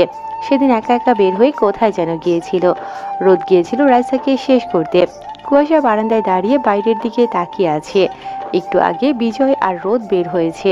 কুয়াশা আজকে বাধা দেয়নি, কারণ একটা ভরসা তৈরি হয়েছে রোদের উপরে, বিজয়কে সে রক্ষা করবে। রাত তখন প্রায় 11টা। শহরের পুরনো বন্দর এলাকার এক গোপন ঘর, যেটা বাইরে থেকে দেখলে মনে হবে ধ্বংসপ্রায় কোনো অব্যবহৃত স্থাপনা, কিন্তু ভেতরে যেন অন্য এক জগৎ। সেই জগৎ অন্ধকার, ধোঁয়া আর ক্ষমতার গন্ধে ভরা। বড় টেবিলের চারপাশে বসে আছে দেশের প্রতিটা জেলার আন্ডারওয়ার্ল্ডের রাজারা, যারা নৈপথ্যে থেকে পুলিশ, রাজনীতি, বিজনেস সবকিছুর নিয়ন্ত্রণ করে তারা।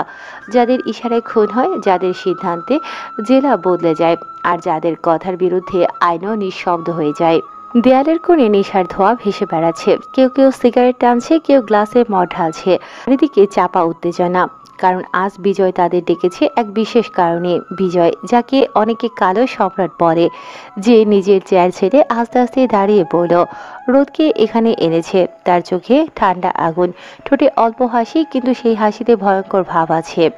তোমরা তো জানোই 2 দিন আগে মাসুদের সাথে আমাদের ঝামেলা হয়েছিল। মাসুদ আমার লোক আমির হোসেনকে কিনে নিয়েছিল। মাসুদ আমাকে মারতে চেয়েছিল, কিন্তু সে পারেনি। আমার ছোট ভাই রোদ ছিল। আজকে আমি তোমাদের সামনে আমার সেই ছোট ভাইকে দাঁড় করাচ্ছি। কথাটা শুনে সবার দৃষ্টি টেবিলের বাম দিকে হল। সেখানে বসে আছে রোদ।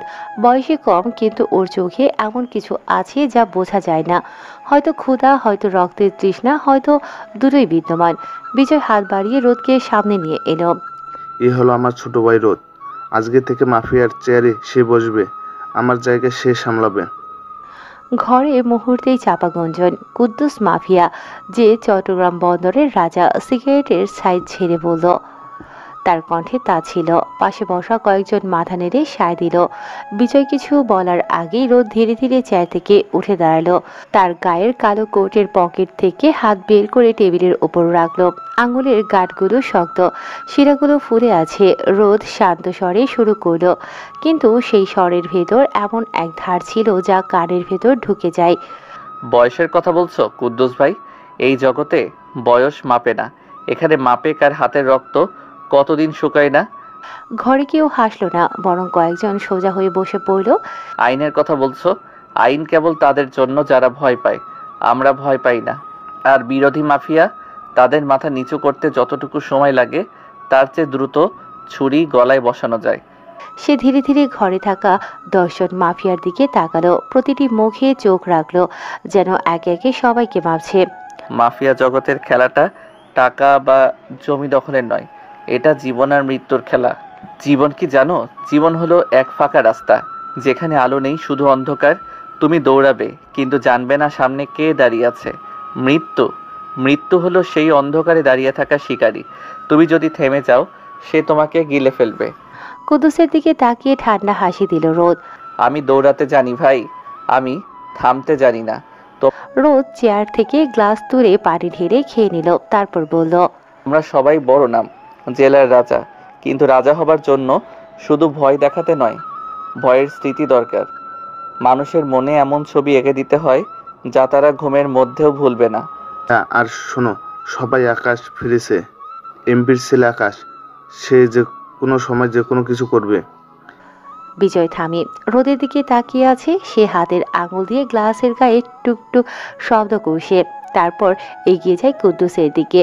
বিজয় আরো কিছু বলতে যাবে, তার আগেই রোদ হাতের গ্লাসটা টেবিলে বাড়ি দিয়ে ভাঙা অংশ কুদ্দুসের চোখের ভিতরে ঢুকিয়ে দেয়। তারপর টেবিলের উপরে চুল ধরে কুদ্দুসের মাথা জোরে জোরে 10 বার লাগাতার বাড়ি দেয়। কপাল মুখ থেতলে কুদ্দুস পড়ে যায় নিচে। সবাই ভয়ে লাফ দিয়ে উঠে দূরে সরে যায়। বিজয়ও চমকে গেছে। হঠাৎ রোদের কি হলো? কুদ্দুসকে মারলে তার উপরেই প্রভাব পড়বে। বিজয় বলে, এটা কি করলো রোদ? ওকে মেরে দিলি? রোদ কিছু বলে না। সে কুদ্দুসের পকেট থেকে একটা গোপন পেন ক্যামেরা বের করলো। তারপর বিজয়ের দিকে এগিয়ে সামনে থাকা ল্যাপটপের সাথে কানেক্ট করে ভিডিও প্লে করে। তাদের সবকিছু কুদ্দুস রেকর্ড করছিল। ফোনটাও এনেছে সে, লাস্ট নাম্বার আকাশ নামে সেভ করা।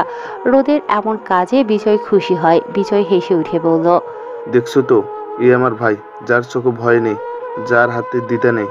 আমি তাকে চেয়ারে বসাচ্ছি কারণ আমি জানি সে শুধু সামলাবে না, সে রাজত্ব করবে। আশা করি আর কাউকে বোঝাতে হবে না। বিজয়ের কণ্ঠে এমন দৃঢ়তা যে কেউ আর প্রতিবাদ করলো না, বরং একে একে সবাই মাথা নেড়ে সায় দিল। কেউ হাত মেলালো, কেউ স্যালুট করলো। রাত প্রায় শেষের দিকে।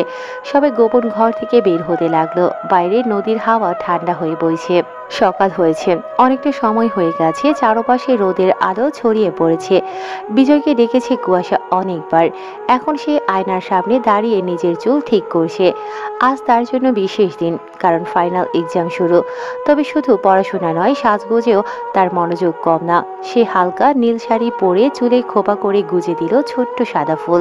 ঠোঁটে হালকা লিপস্টিক আর চোখে কাজল, যা তার চোখকে আরো গভীর করে তুলল। বিজয় সাধারণত নিজেই কুয়াশাকে ভার্সিটিতে দিয়ে আসে, কিন্তু আজ সকালে ডাকতে গিয়ে বলল, আজ আমি যেতে পারবো না, রোদ তোকে দিয়ে আসবে। কুয়াশা অবাক হলেও কিছু বলল না। রোদ রেডিও হয়ে গেছে। ঠিক 9টার দিকে কুয়াশার বাড়ির সামনে কালো গাড়ি এসে থামলো। জানালা নামাতেই দেখা গেল রোদ ড্রাইভিং সিটে, সাদা শার্ট, কালো জিন্স আর চোখে সানগ্লাস, তার ঠোঁটে এক হালকা হাসি। চলো কুয়াশা, দেরি হয়ে যাবে। কুয়াশা ব্যাগ নিয়ে গাড়িতে উঠে বসলো। ভেতরে হালকা পারফিউমের গন্ধ আর রোদের শরীরে তীব্র পুরুষালী সুবাস। গাড়ি চলতে শুরু করলো। কিছুক্ষণের নীরবতা ভেঙে রোদ বলল, বিজয় ভাইয়া বলেছে আজকে আমি আপনাকে দিয়ে আসি। আপাতত আমি আপনার গার্ড। গার্ড আমার জন্য? আপনার জন্য দরকার পড়তে পারে। এই শহরে সুন্দর মুখ বেশি দিন নিরাপদ থাকে না। কুয়াশা একটু থমকে গেল। রোদের চোখে এমন কিছু আছে যা অদ্ভুতভাবে বিশ্বাসযোগ্য, আবার ভয়ও জাগায়। গাড়ি ভার্সিটির মূল গেটে এসে থামলো। রোদ নামলো, দরজা খুলে কুয়াশাকে নামতে সাহায্য করলো। সেই সময় কুয়াশার কয়েকজন বান্ধবী মিতা, রাইমা আর তানহা ওদের দেখে এগিয়ে এলো। মিতা ফিসফিস করে বলল, তানহা তো সরাসরি রোদের দিকে তাকিয়ে বলল। রোদ শুধু হালকা হাসলো, কিন্তু কুয়াশার চোখ কেমন যেন টক হয়ে গেল। নিজের অজান্তেই সে বান্ধবীদের হাত ধরে টেনে বলল, চলো, লেট হয়ে যাচ্ছে, পরে কথা হবে। রোদের ঠোঁটে আবার সেই অদ্ভুত হাসি ফুটল, যেন সে বুঝে ফেলেছে কুয়াশার এই টান শুধু সময় বাঁচানোর জন্য নয়, জেলাসিও ছিল। সকাল গড়িয়ে দুপুর। কুয়াশা পরীক্ষা শেষ করে ভার্সিটির গেট দিয়ে বের হচ্ছে। হাতে ব্যাগ, মুখে ক্লান্তি, কিন্তু মনটা ভালো, কারণ পরীক্ষা ভালো হয়েছে। গেটের বাইরে এসে সে দাঁড়ালো রোদকে খুঁজে বের করার জন্য, কিন্তু রোদ তখনও আসেনি। ঠিক তখনই 3-4 জন ছেলে তার দিকে এগিয়ে এলো। তাদের মধ্যে একজন চওড়া গড়ন, গায়ে জ্যাকেট, মুখে বাজে হাসি, সেই ছেলেদের নেতা, নাম মিন্টু। মিন্টু কুয়াশার সামনে দাঁড়িয়ে বলল, সুন্দরী, তোমাকেই তো খুঁজছিলাম। আজকে একা কেন? বিজয় নেই সাথে? আজকে তোমাকে আমাদের সাথে যেতে হবে। কুয়াশা পেছন হটল। দূরে থাকো। দূরে থাকবো কেন? তুমি তো এমন জিনিস যা দূর থেকে দেখাই নয়, ছুঁয়ে দেখার জিনিস। সে হাত বাড়িয়ে কুয়াশার বাহু ধরতে গেল। কুয়াশার গলার স্বর কেঁপে উঠল, ছবেন না। এমন করে না। আকাশ ভাই তো পাঠালো তোমাকে নিতে। হাত ছাড়ুন। ঠিক তখনই পেছন থেকে শোনা গেল ধাতব কিছু মাটিতে পড়ার শব্দ।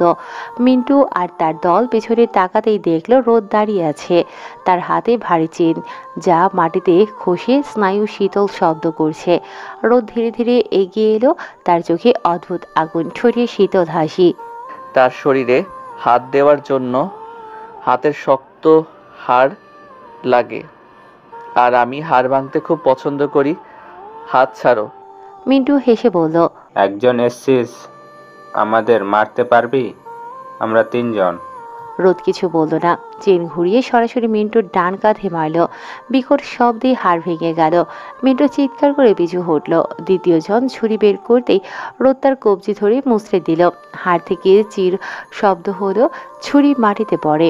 রোদ একই হাতে তাকে মুখের উপর কনুই মারল। রক্ত ছিটকে পড়ল কুয়াশার শাড়িতে।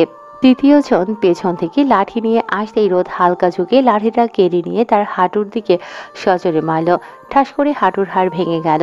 লোকটা মাটিতে লুটিয়ে পড়ল। মিন্টু তখনও দাঁড়িয়ে, কিন্তু ভয়ে চোখ কাঁপছে। রোদ ধীরে ধীরে এগিয়ে এসে তার শার্টের কলার ধরল। মেয়েদের গায়ে হাত দেওয়ার শাস্তি জানা আছে তো? সে মিন্টুকে ঠেলে গেটের লোহার রডে ঢুকিয়ে দিল।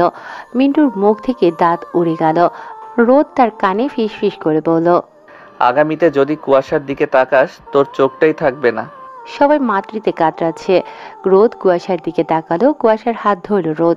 কুয়াশা কেঁপে ওঠে। রোদের স্পর্শে যেন সে ভরসা খুঁজে পায়। রোদ বলে, চলো। কুয়াশা চুপচাপ গাড়িতে উঠে বসলো।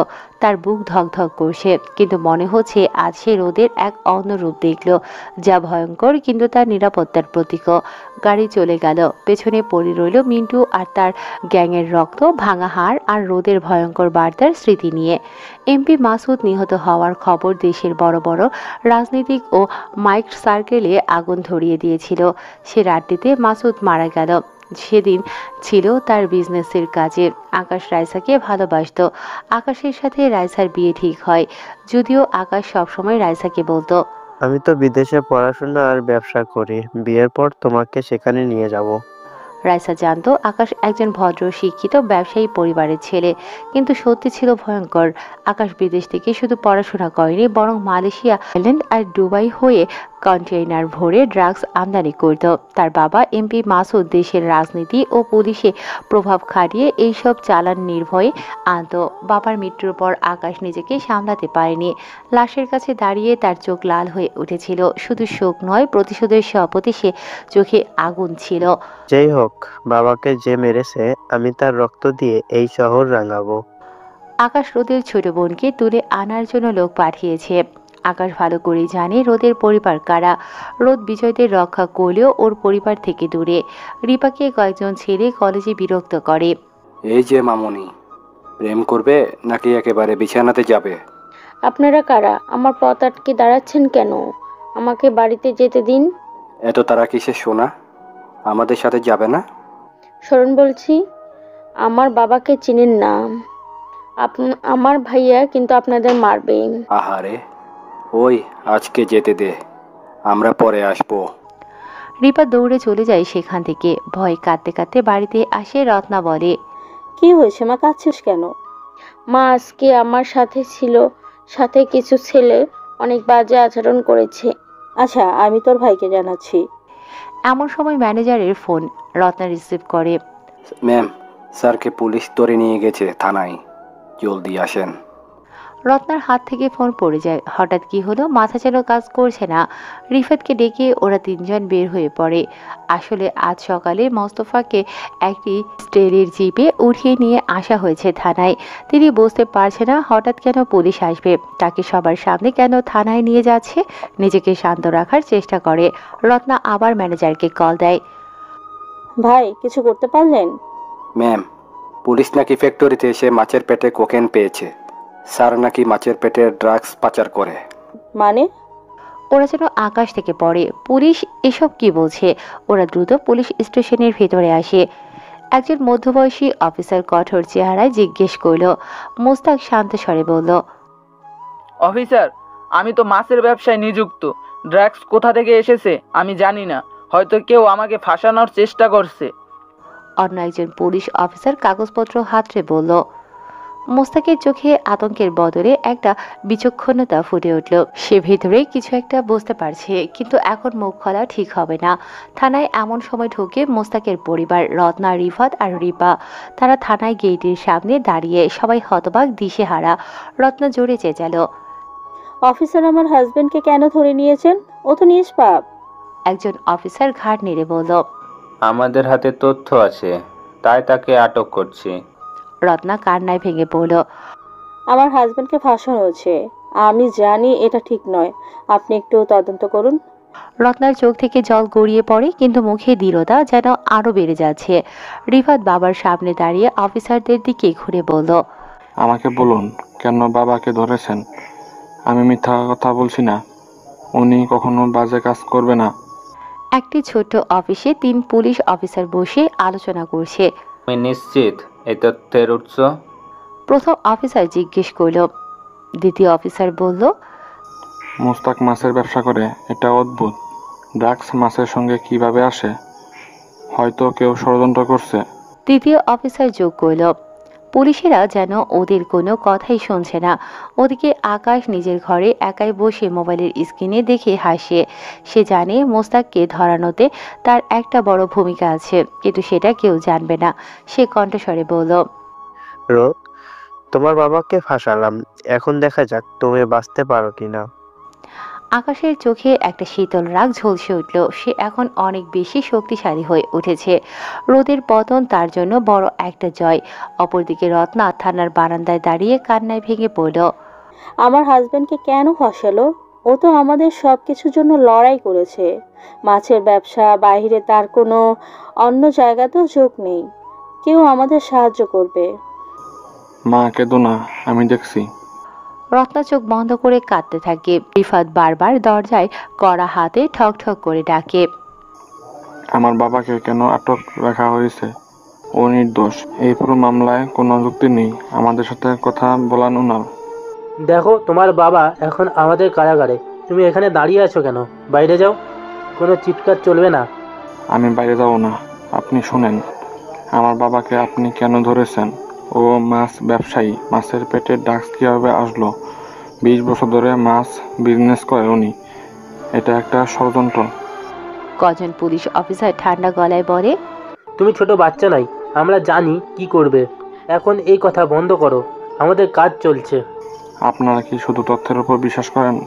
আমার বাবার বিরুদ্ধে কোনো প্রমাণ দেখান, না হলে ওকে ছাড়ুন।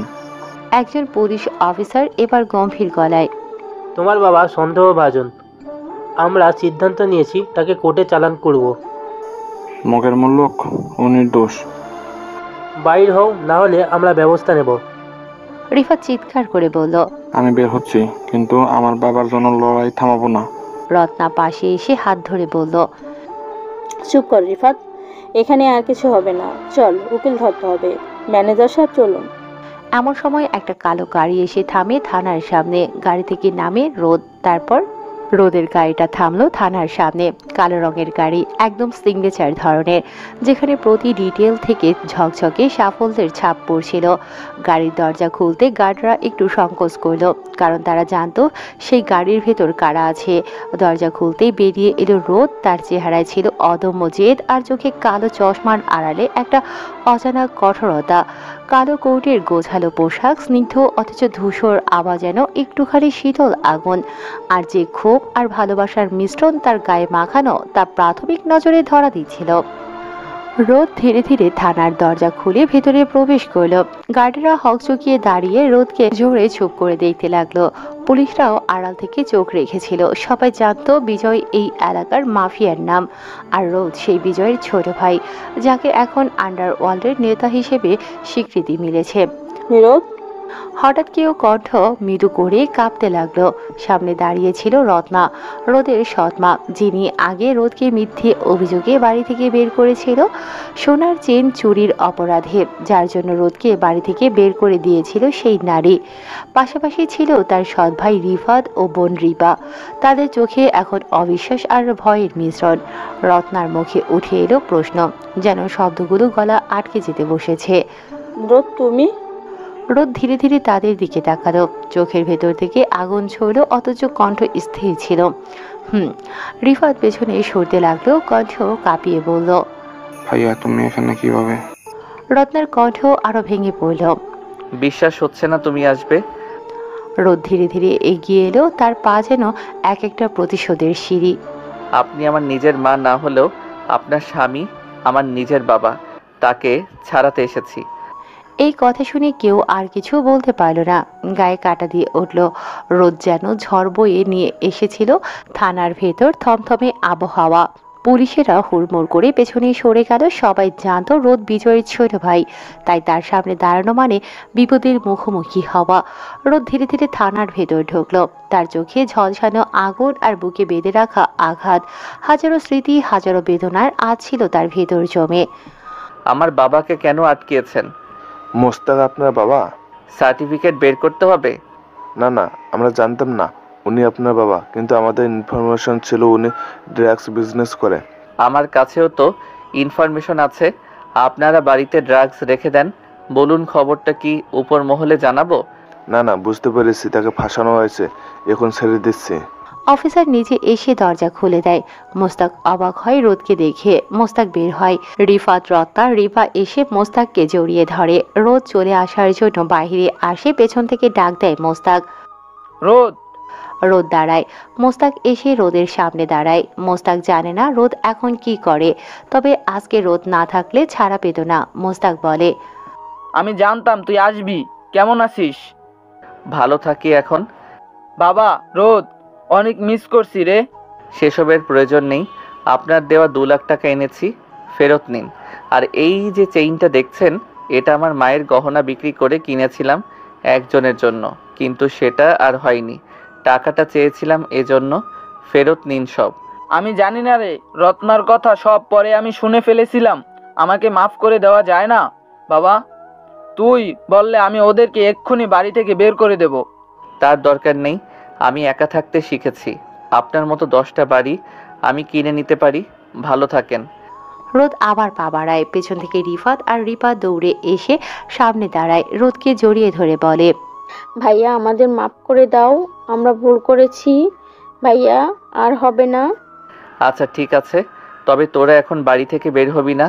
বাবাকে ফাঁসিয়েছে আকাশ, এমপির ছেলে আকাশ, সব পরে বলবো। যেটা বললাম সেটা করবি।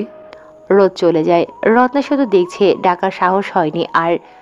বিকেলটা ছিল অদ্ভুত রকম শান্ত। সারাদিন গরমের পর হঠাৎ এক দমকা বাতাস এসে যেন শহরটাকে ঠান্ডা করে দিয়েছে। পাখিরা ছাদের উপর বসে ডাকছে, নিচে রাস্তার দোকানগুলো একে একে লাইট জ্বালাচ্ছে। রোদের চোখে পড়ে আকাশে সোনালি আভা, তার ভেতর দিয়ে কয়েকটা লাল কমলা রঙের মেঘ ভেসে যাচ্ছে। বিজয় আজ সারাদিন বাইরে কোনো কাজের জন্য। কুয়াশা ছাদে, রোদ এসেছে। রোদ একটু কাছে গিয়ে বলল, কি ভাবছেন? কুয়াশা চমকে তাকিয়ে হেসে দিল। ভাবছিলাম আজ আকাশটা অন্যরকম, তাই না? হালকা কুয়াশাচ্ছন্ন। চলেন ওদিকটাতে যাই, শহরের আলো দেখা যাবে।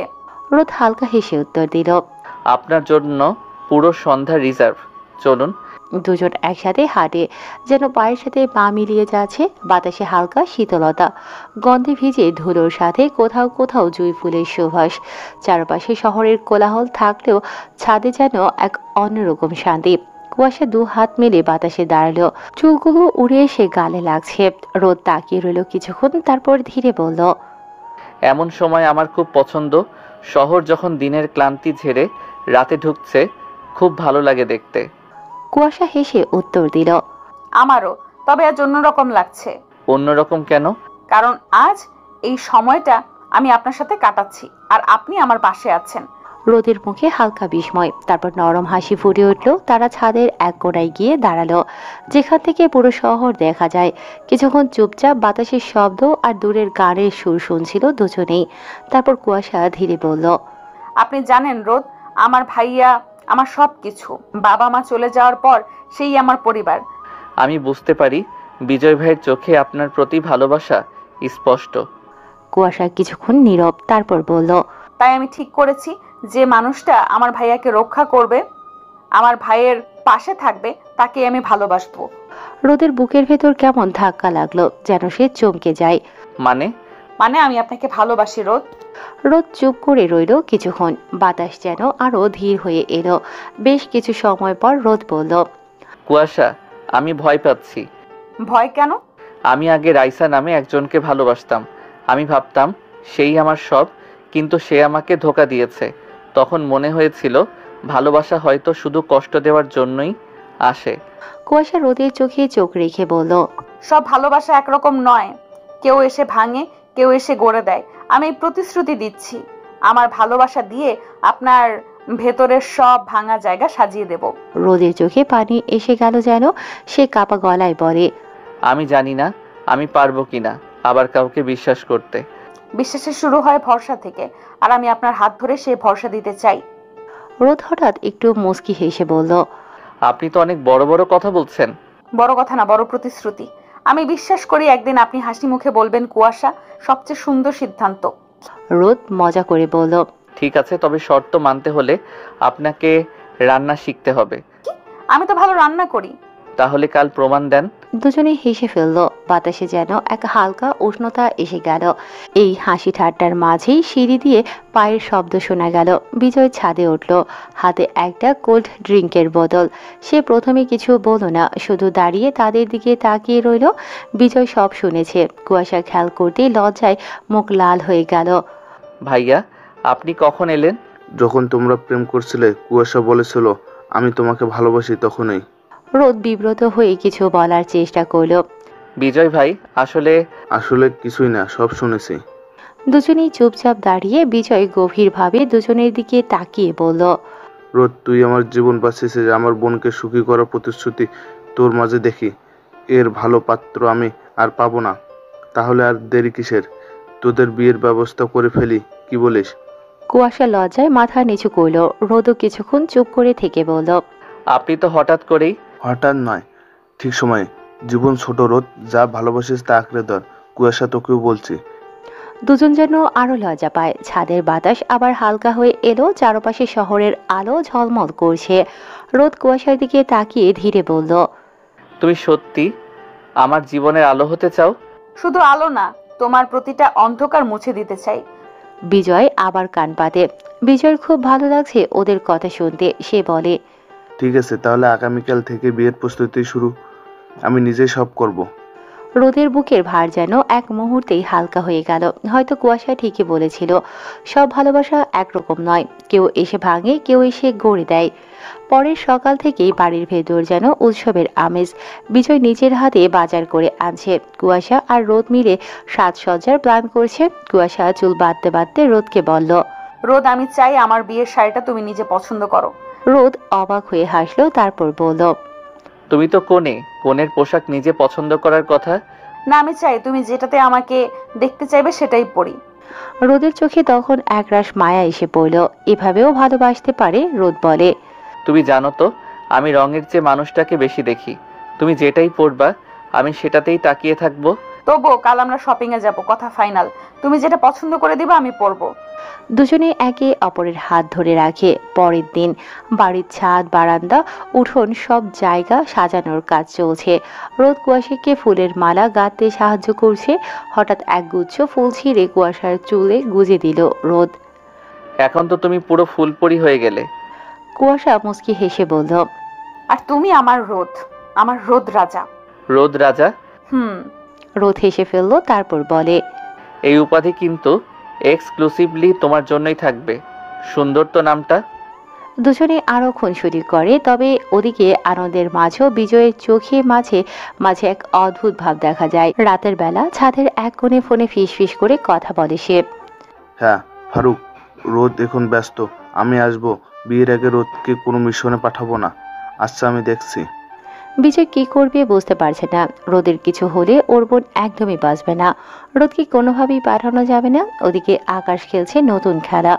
শহরের প্রান্তে পুরনো এক গুদাম ঘর, চারপাশে লালচে আকাশ, শীতল কুয়াশা হালকা ধোঁয়ার মতো ঘুরছে বাতাসে। ভেতরে পেছনে লুকিয়ে রাখা 20-25 জন সহস্র লোক, মুখে মুখোশ, তাদের চোখে উন্মাদ আগুন। মাঝখানে দাঁড়িয়ে আকাশ, গায়ে কালো লেদারের জ্যাকেট, গলায় সোনার চেইন, হাতে গ্লাভস, ঠোঁটে ঠান্ডা হাসি। আকাশ ফরিদকে বলে, ঠিকঠাক ভাবে সব হয়েছে তো? ভাই, রোদের কাছেও খবর পৌঁছে দিছি, মনে হয় সে যে কোনো সময় চলে আসবে। এদিকে রাত পোহালেই রোদ আর কুয়াশার বিয়ে। শওকত আসে রোদের কাছে। রোদকে বলে, ভাই, খারাপ খবর আছে। কি হয়েছে? আমাদের লোকদের মেরে আপনার বোন রেফাকে তুলে নিয়ে গেছে আকাশ। আচ্ছা, তাহলে তোমরা রেডি হও, আমি আসছি। কিন্তু বিজয় ভাই বলছে আপনাকে এসব না জানাতে। আপনার কিছু হলে কুয়াশা আপা কষ্ট পাবে, তাই বিজয় ভাই একাই যাচ্ছে। কি? তোমরা তাহলে এখানে থাকো, কড়াভাবে পাহারা দেবে, কুয়াশা যেন জানতে না পারে। আমি দেখছি। রোদ দ্রুত বের হয়। কুয়াশা রোদকে খুঁজছে কিন্তু পায় না। ওদিকে আকাশ ফারুককে বলে। আকাশ চোখ নামিয়ে পকেট থেকে সিগারেট বের করলো, আগুন ধরালো। প্রথম টান দেওয়ার সময় ঠোঁটের কোণে ফিস ফিস করে বলল, বাবা, তোমার মৃত্যুর বদলা আজ নেব। দূরে ইঞ্জিনের শব্দ শোনা যায়। রাতের কুয়াশা ভেদ করে কালো এসইউভি ধীরে ধীরে এগিয়ে এলো। হেডলাইটের আলো গুদামের গায়ে লাগতেই দেয়ালে লম্বা ছায়া নাচতে লাগলো। গাড়ি থামলো, দরজা খুলে নামলো রোদ। কালো জ্যাকেট, গলায় সাদা স্কার্ফ, হাতে ছুরি হোলস্টার, তার চোখে ঠান্ডা ভাব, স্থির দৃষ্টি। পেছনে দুজন, জাকির আর হাসান। রোদ চারপাশে তাকিয়ে বলে, বাহ, বেশ আয়োজন করেছে আকাশ, মনে হচ্ছে আমার জন্মদিন আজ। আকাশ এগিয়ে আসে। গুদাম ঘরটা সাজিয়েছে সে। আকাশ হাসি দিয়ে বলে, তুই দেরি করেছিস, ভাবছিলাম ভয় পেয়ে গেছিস। ভয়? সেটা তোদের রক্তে মেশানো, আমার রক্তে শুধু শিকারীর গন্ধ। আমার বোন কোথায়? আকাশ ইশারা করে। রিপাকে বেঁধে রেখেছে আকাশ। আকাশ আবার ইশারা করে। আকাশ আঙুলের ইশারা করতে গুদামের ছাদ থেকে গুলির শব্দ, ঠ্যাস ঠ্যাস। রোদের দু লোক মাটিতে লুটিয়ে পড়ল। হাসান বুক চেপে রক্ত কাশছে। রোদ ঠান্ডা স্বরে বলে, যারা বন্দুক চালাচ্ছে তারা ভুলে গেছে আমি অন্যরকম মানুষ। দূর থেকে গুলি সহজ, কাছে এসে দেখো কেমন লাগে। রোদ তার জ্যাকেট খুলল। সারা গায়ে বোম। আকাশ ভয়ে পিছিয়ে যায়। রোদ তো মরবে, সাথে সবাইকে নিয়েই মরবে। রোদ বলে, এবার আয়, আমি মরলে সবার সাথেই মরবো। রোদ থাম, কি করতে হবে বল। রিপাকে ছাড়, ওকে গাড়িতে বসতে দে, যা হবে আমার সাথে। ঠিক আছে, তুই বোম ব্লাস্ট করিস না। ফারুক, জলদি কর। রিপাকে তারা গাড়িতে বসিয়ে দিয়ে আসে। রোদ হাসে এবার, বোমগুলো খুলে দেয় গা থেকে, কিন্তু সেটা ব্লাস্ট হয় না, বরং সাদা ধোঁয়া বের হয়। আকাশের এক প্রহরী পাশ থেকে এগিয়ে আসতেই রোদ সোজা ঝাঁপিয়ে পড়ল, হাতের ছুরি গলায় ঢুকিয়ে এক ঝাটকায় ঘুরিয়ে দিল। রক্ত গরম গরম ঝরে পড়ল মেঝেতে। প্রহরীর চোখ স্থির হয়ে এলো। রোদ বলে, প্রথমটা সব সময় নীরব হয়, যেন অন্যরা ভয় না পায়। তুই ভেবেছিস তুই রাজা, আজ দেখবি কে রাজা। রাজা মরে গেলে গদি বদলায় আকাশ, কিন্তু ভয় বদলায় না। ভয় আমার হাতে থাকে। ভয় আজ তোর বুকেই গুলি হয়ে ঢুকবে। রোদ গুদামের এক পাশে ঢুকে তিনজনকে একসাথে ধরল। প্রথমে জনের হাঁটুতে লাথি, তারপর গলায় ছুরি শীত দ্বারা কেটে গেল। দ্বিতীয় জনের মুখে লোহার রডের বাড়ি, দাঁত ছিটকে মেঝেতে পড়ল। তৃতীয় জন পালাতে গেলে রোদ তার পেছন থেকে ঝাঁপিয়ে পড়ল, মাটিতে ফেলে পেট চিরিয়ে দিল। গরম বাষ্প আর রক্ত গুদামের বাতাসে ভারী হয়ে উঠল। ফারুক বলে, আকাশ ভাই পালান, ও মানুষ না, দানব। ভুল বলছিস, আমি শিকারী। দূরে দাঁড়িয়ে আকাশ চিৎকার করে বলে, গুলি কর, ও যেন বাঁচে না, মেরে ফেল আজ। আমি চাই ও মরুক, এখনই মরবে, দে পিস্তল। রোদ দেয়াল টপকে পেছনের দিক থেকে আরো 6 জনকে আক্রমণ করলো। ছুরির ফলা আলোর ঝলকে উঠল, তারপর মাংসে ঢুকে গেল, গলায় ধমনী ছিঁড়ে গেল, রক্ত ফোয়ারার মতো ছিটকে পড়ল। একজনের চোখ রোদের হাতে, অন্যজনের বুক ছিন্ন। চিৎকার মিলিয়ে যাচ্ছে গুলির শব্দে। গুদমের মাঝখানে আলো জ্বলে উঠল। আকাশ দাঁড়িয়ে আছে, হাতে পিস্তল, মুখে রক্ত পিপাসু হাসি। এবার খেলা শেষ রোদ। খেলা তো এখন শুরু। তুই আমার বাবাকে মেরেছিস, আজ তোর শির দ্বারা ভেঙে দেব। তোর বাবা মরার যোগ্য ছিল, তুইও তাই। আকাশ কিছু বলে না। রোদের মুভ করার আগেই আকাশ একটি গুলি ছুঁড়ল, রোদের কাঁধে এসে লাগে। রোদ ছিটকে পড়ে দেয়ালের সাথে। আকাশ এসে রোদকে লাথি মারতে থাকে, রোদের মুখে পিস্তলের বাট দিয়ে মারতে থাকে। রোদ আহত হয়। আকাশ ভাবে রোদ আর নড়তেও পারবে না। হাত বাড়িয়ে পিস্তলটির ট্রিগার চাপতে যাবে, তখনই রোদ উঠে আকাশের হাত মুচড়ে দিল। পিস্তল মাটিতে পড়ে যায়। দুজন মাটিতে গড়িয়ে লড়তে লাগলো। রোদের ঘুষি আকাশের মুখে পড়তেই ঠোঁট ফেটে রক্ত বেরোলো। আকাশ রোদের কলার ধরে মাটিতে ঠেসে দিল, কিন্তু রোদ পা দিয়ে আকাশের হাঁটুতে আঘাত করলো। হাঁটু ভেঙে যাওয়ার শব্দে আকাশ চিৎকার করলো। আকাশ বলে, তুই আমাকে থামাতে পারবি না। আমি তোকে থামাতে আসিনি, শেষ করতে এসেছি। মাটিতে পড়ে থাকা ছুরিটা দুজনেই হাত বাড়িয়ে ধরল, কিন্তু রোদ তা কেড়ে নেয়। কোনো সুযোগ না দিয়ে রোদ ছুরি আকাশের বুকে ঢুকিয়ে আস্তে আস্তে ঘোরাতে লাগলো। আকাশের দৃষ্টি ঝাপসা হয়ে আসে, মুখ থেকে রক্ত বেরিয়ে মেঝেতে মিশে গেল। আকাশ আর নেই। অবশেষে রোদ গুদমের দেয়ালে আকাশের রক্ত দিয়ে লিখল, যে রোদের সাথে লড়াই করবে তার রাত কখনো ভোর হবে না। তারপর রোদ ধপ করে পড়ে যায়। ঠিক সেই সময় সব লোক নিয়ে বিজয় আসে এখানে। রোদের এমন অবস্থা দেখে বিজয় পাগলের মতো তাকে ধরে হাসপাতালে নিয়ে যায়। সকালে নরম আলো জানালা দিয়ে ঢুকছে। হাসপাতালের সাদা দেয়াল আর জীবাণুনাশকের গন্ধে পুরো ঘর ভরে আছে। রোদের চোখ ধীরে ধীরে খুলল। প্রথমে অস্পষ্ট সবকিছু, ছাদের ফ্যানের ঘূর্ণন, পাশের চেয়ারে বসা এক ছায়ামূর্তি। তারপর ধীরে ধীরে স্পষ্ট হলো চেহারাটা। কুয়াশা বসে আছে, শুকনো ফ্যাকাশে মুখ, লাল হয়ে ওঠা চোখ, এলোমেলো চুল, সব স্পষ্ট বোঝা যায়। গতরাত সে একটু ঘুমোয়নি। রোদ কিছু বলার আগেই স্বভাবতই হাত বাড়িয়ে কুয়াশার হাত ধরে ফেলল।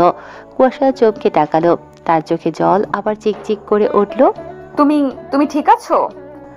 কুয়াশার কণ্ঠ কাঁপছে, যেন কথাগুলো বুকের ভেতর থেকে গড়িয়ে বেরিয়ে আসে।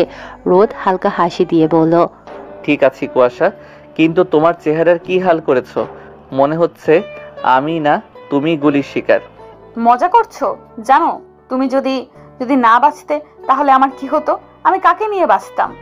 এই যে তুমি আছো, বিজয় ভাই আছে, আমি তো তোমাদের মাঝেই বাঁচতাম। কুয়াশা রাগ আর কান্না মিশিয়ে বলল, কথা দাও আর কখনো আমাকে না বলে কোথাও যাবে না। মিশন কাজ যাই হোক আমাকে বলবে, আমি জানবো তুমি বা তোমরা কোথায় আছো। রোদ হাত শক্ত করে চেপে ধরল। আচ্ছা আচ্ছা, কথা দিলাম আর তোমাকে চিন্তায় ফেলবো না। দূরে দাঁড়িয়ে থাকা বিজয় এগিয়ে এলো, চোখে স্বস্তির ছাপ, কিন্তু ঠোঁটে মৃদু হাসি। ডাক্তার বলেছে তুই ভাগ্যবান রোদ, গুলিটা সামান্য এড়িয়ে গেছে, না হলে। বিজয়ের গলা থেমে গেল। রোদ মুস্কি হেসে বলল, থাক, না হলের কথা ভাবতে চাই না। আজ কিন্তু বিয়ে। কুয়াশা ভ্রু উঁচু করে তাকালো। বিয়ে? তুমি হসপিটালের বেডে শুয়ে আছো আর বলছো আজ বিয়ে করব? হ্যাঁ, যতক্ষণ আমি বেঁচে আছি, যতক্ষণ তুমি আমার সামনে, ততক্ষণ। দেরি কেন? তোর জেদ রোদের মতোই তীব্র। আচ্ছা, আমি ব্যবস্থা করি। বিকেলের মধ্যেই হাসপাতালের ছোট্ট চ্যাপেলে সাজসজ্জা শুরু হয়ে গেল। সাদা ফুল, ছোট্ট আলো আর কিছু কাছের মানুষ, মানে মোস্তাক, রিফাত, রিপা, রত্না সবাই এসেছে। কুয়াশা সাদা গোলাপি শাড়ি পরেছে। রোদের জন্য বিজয় এনেছে শেরওয়ানি। রোদ হাসপাতালের পোশাকের ওপর হালকা শেরওয়ানি পরে বসে আছে, হাসছে। বিজয় এগিয়ে এসে বলল, তোর এই হাসপাতালে বিয়ে কিন্তু আমি কোনোদিন ভুলবো না। রোদ হেসে উত্তর দিল, আমি চাই এই মুহূর্তটাও আমাদের গল্পের অংশ হোক। চ্যাপেলের নীরবতায় কুয়াশা রোদের হাত ধরল। আজ থেকে তুমি শুধু আমার। আর তুমি আমার আলো, আমার কুয়াশা, যে সব ধোঁয়াশা কেটে স্পষ্ট করে দিয়েছে আমার জীবন। বিজয় দাঁড়িয়ে থেকে বলল, এবার সই করো দুজনে। আর শোনো, আমি তোমাদের দেখভাল করবো সবসময়। সই হওয়ার সাথে সাথে ছোট্ট জায়গাটা হাততালি আর হাসিতে ভরে উঠল। কুয়াশা রোদের কাঁধে মাথা রাখলো, চোখ বন্ধ করে দীর্ঘশ্বাস ফেললো, যেন বহুদিনের ভয় দুশ্চিন্তা সব গলে গেছে। সন্ধ্যায় হাসপাতালের বারান্দা থেকে শহরের আলো দেখা যাচ্ছিল। কুয়াশা আর রোদ পাশাপাশি দাঁড়িয়ে হাত ধরে। রোদ ধীরে ধীরে বলল, তুমি জানো, এই গুলির ঘটনার পর বুঝেছি জীবন অপেক্ষা করে না। তাই আমি প্রতিদিন তোমাকে ভালোবাসবো, যেন এটাই আমাদের শেষ দিন। কুয়াশা মুস্কি হেসে বলল, আর আমি প্রতিদিন তোমার জন্য নতুন করে বাঁচবো। দূরে বিজয় দাঁড়িয়ে দুজনকে দেখছে। তার চোখে তৃপ্তি, ঠোঁটে এক ফোঁটা হাসি, যেন নিজের সবচেয়ে প্রিয় দুই মানুষকে নতুন জীবনের পথে পাঠিয়ে দিয়েছে।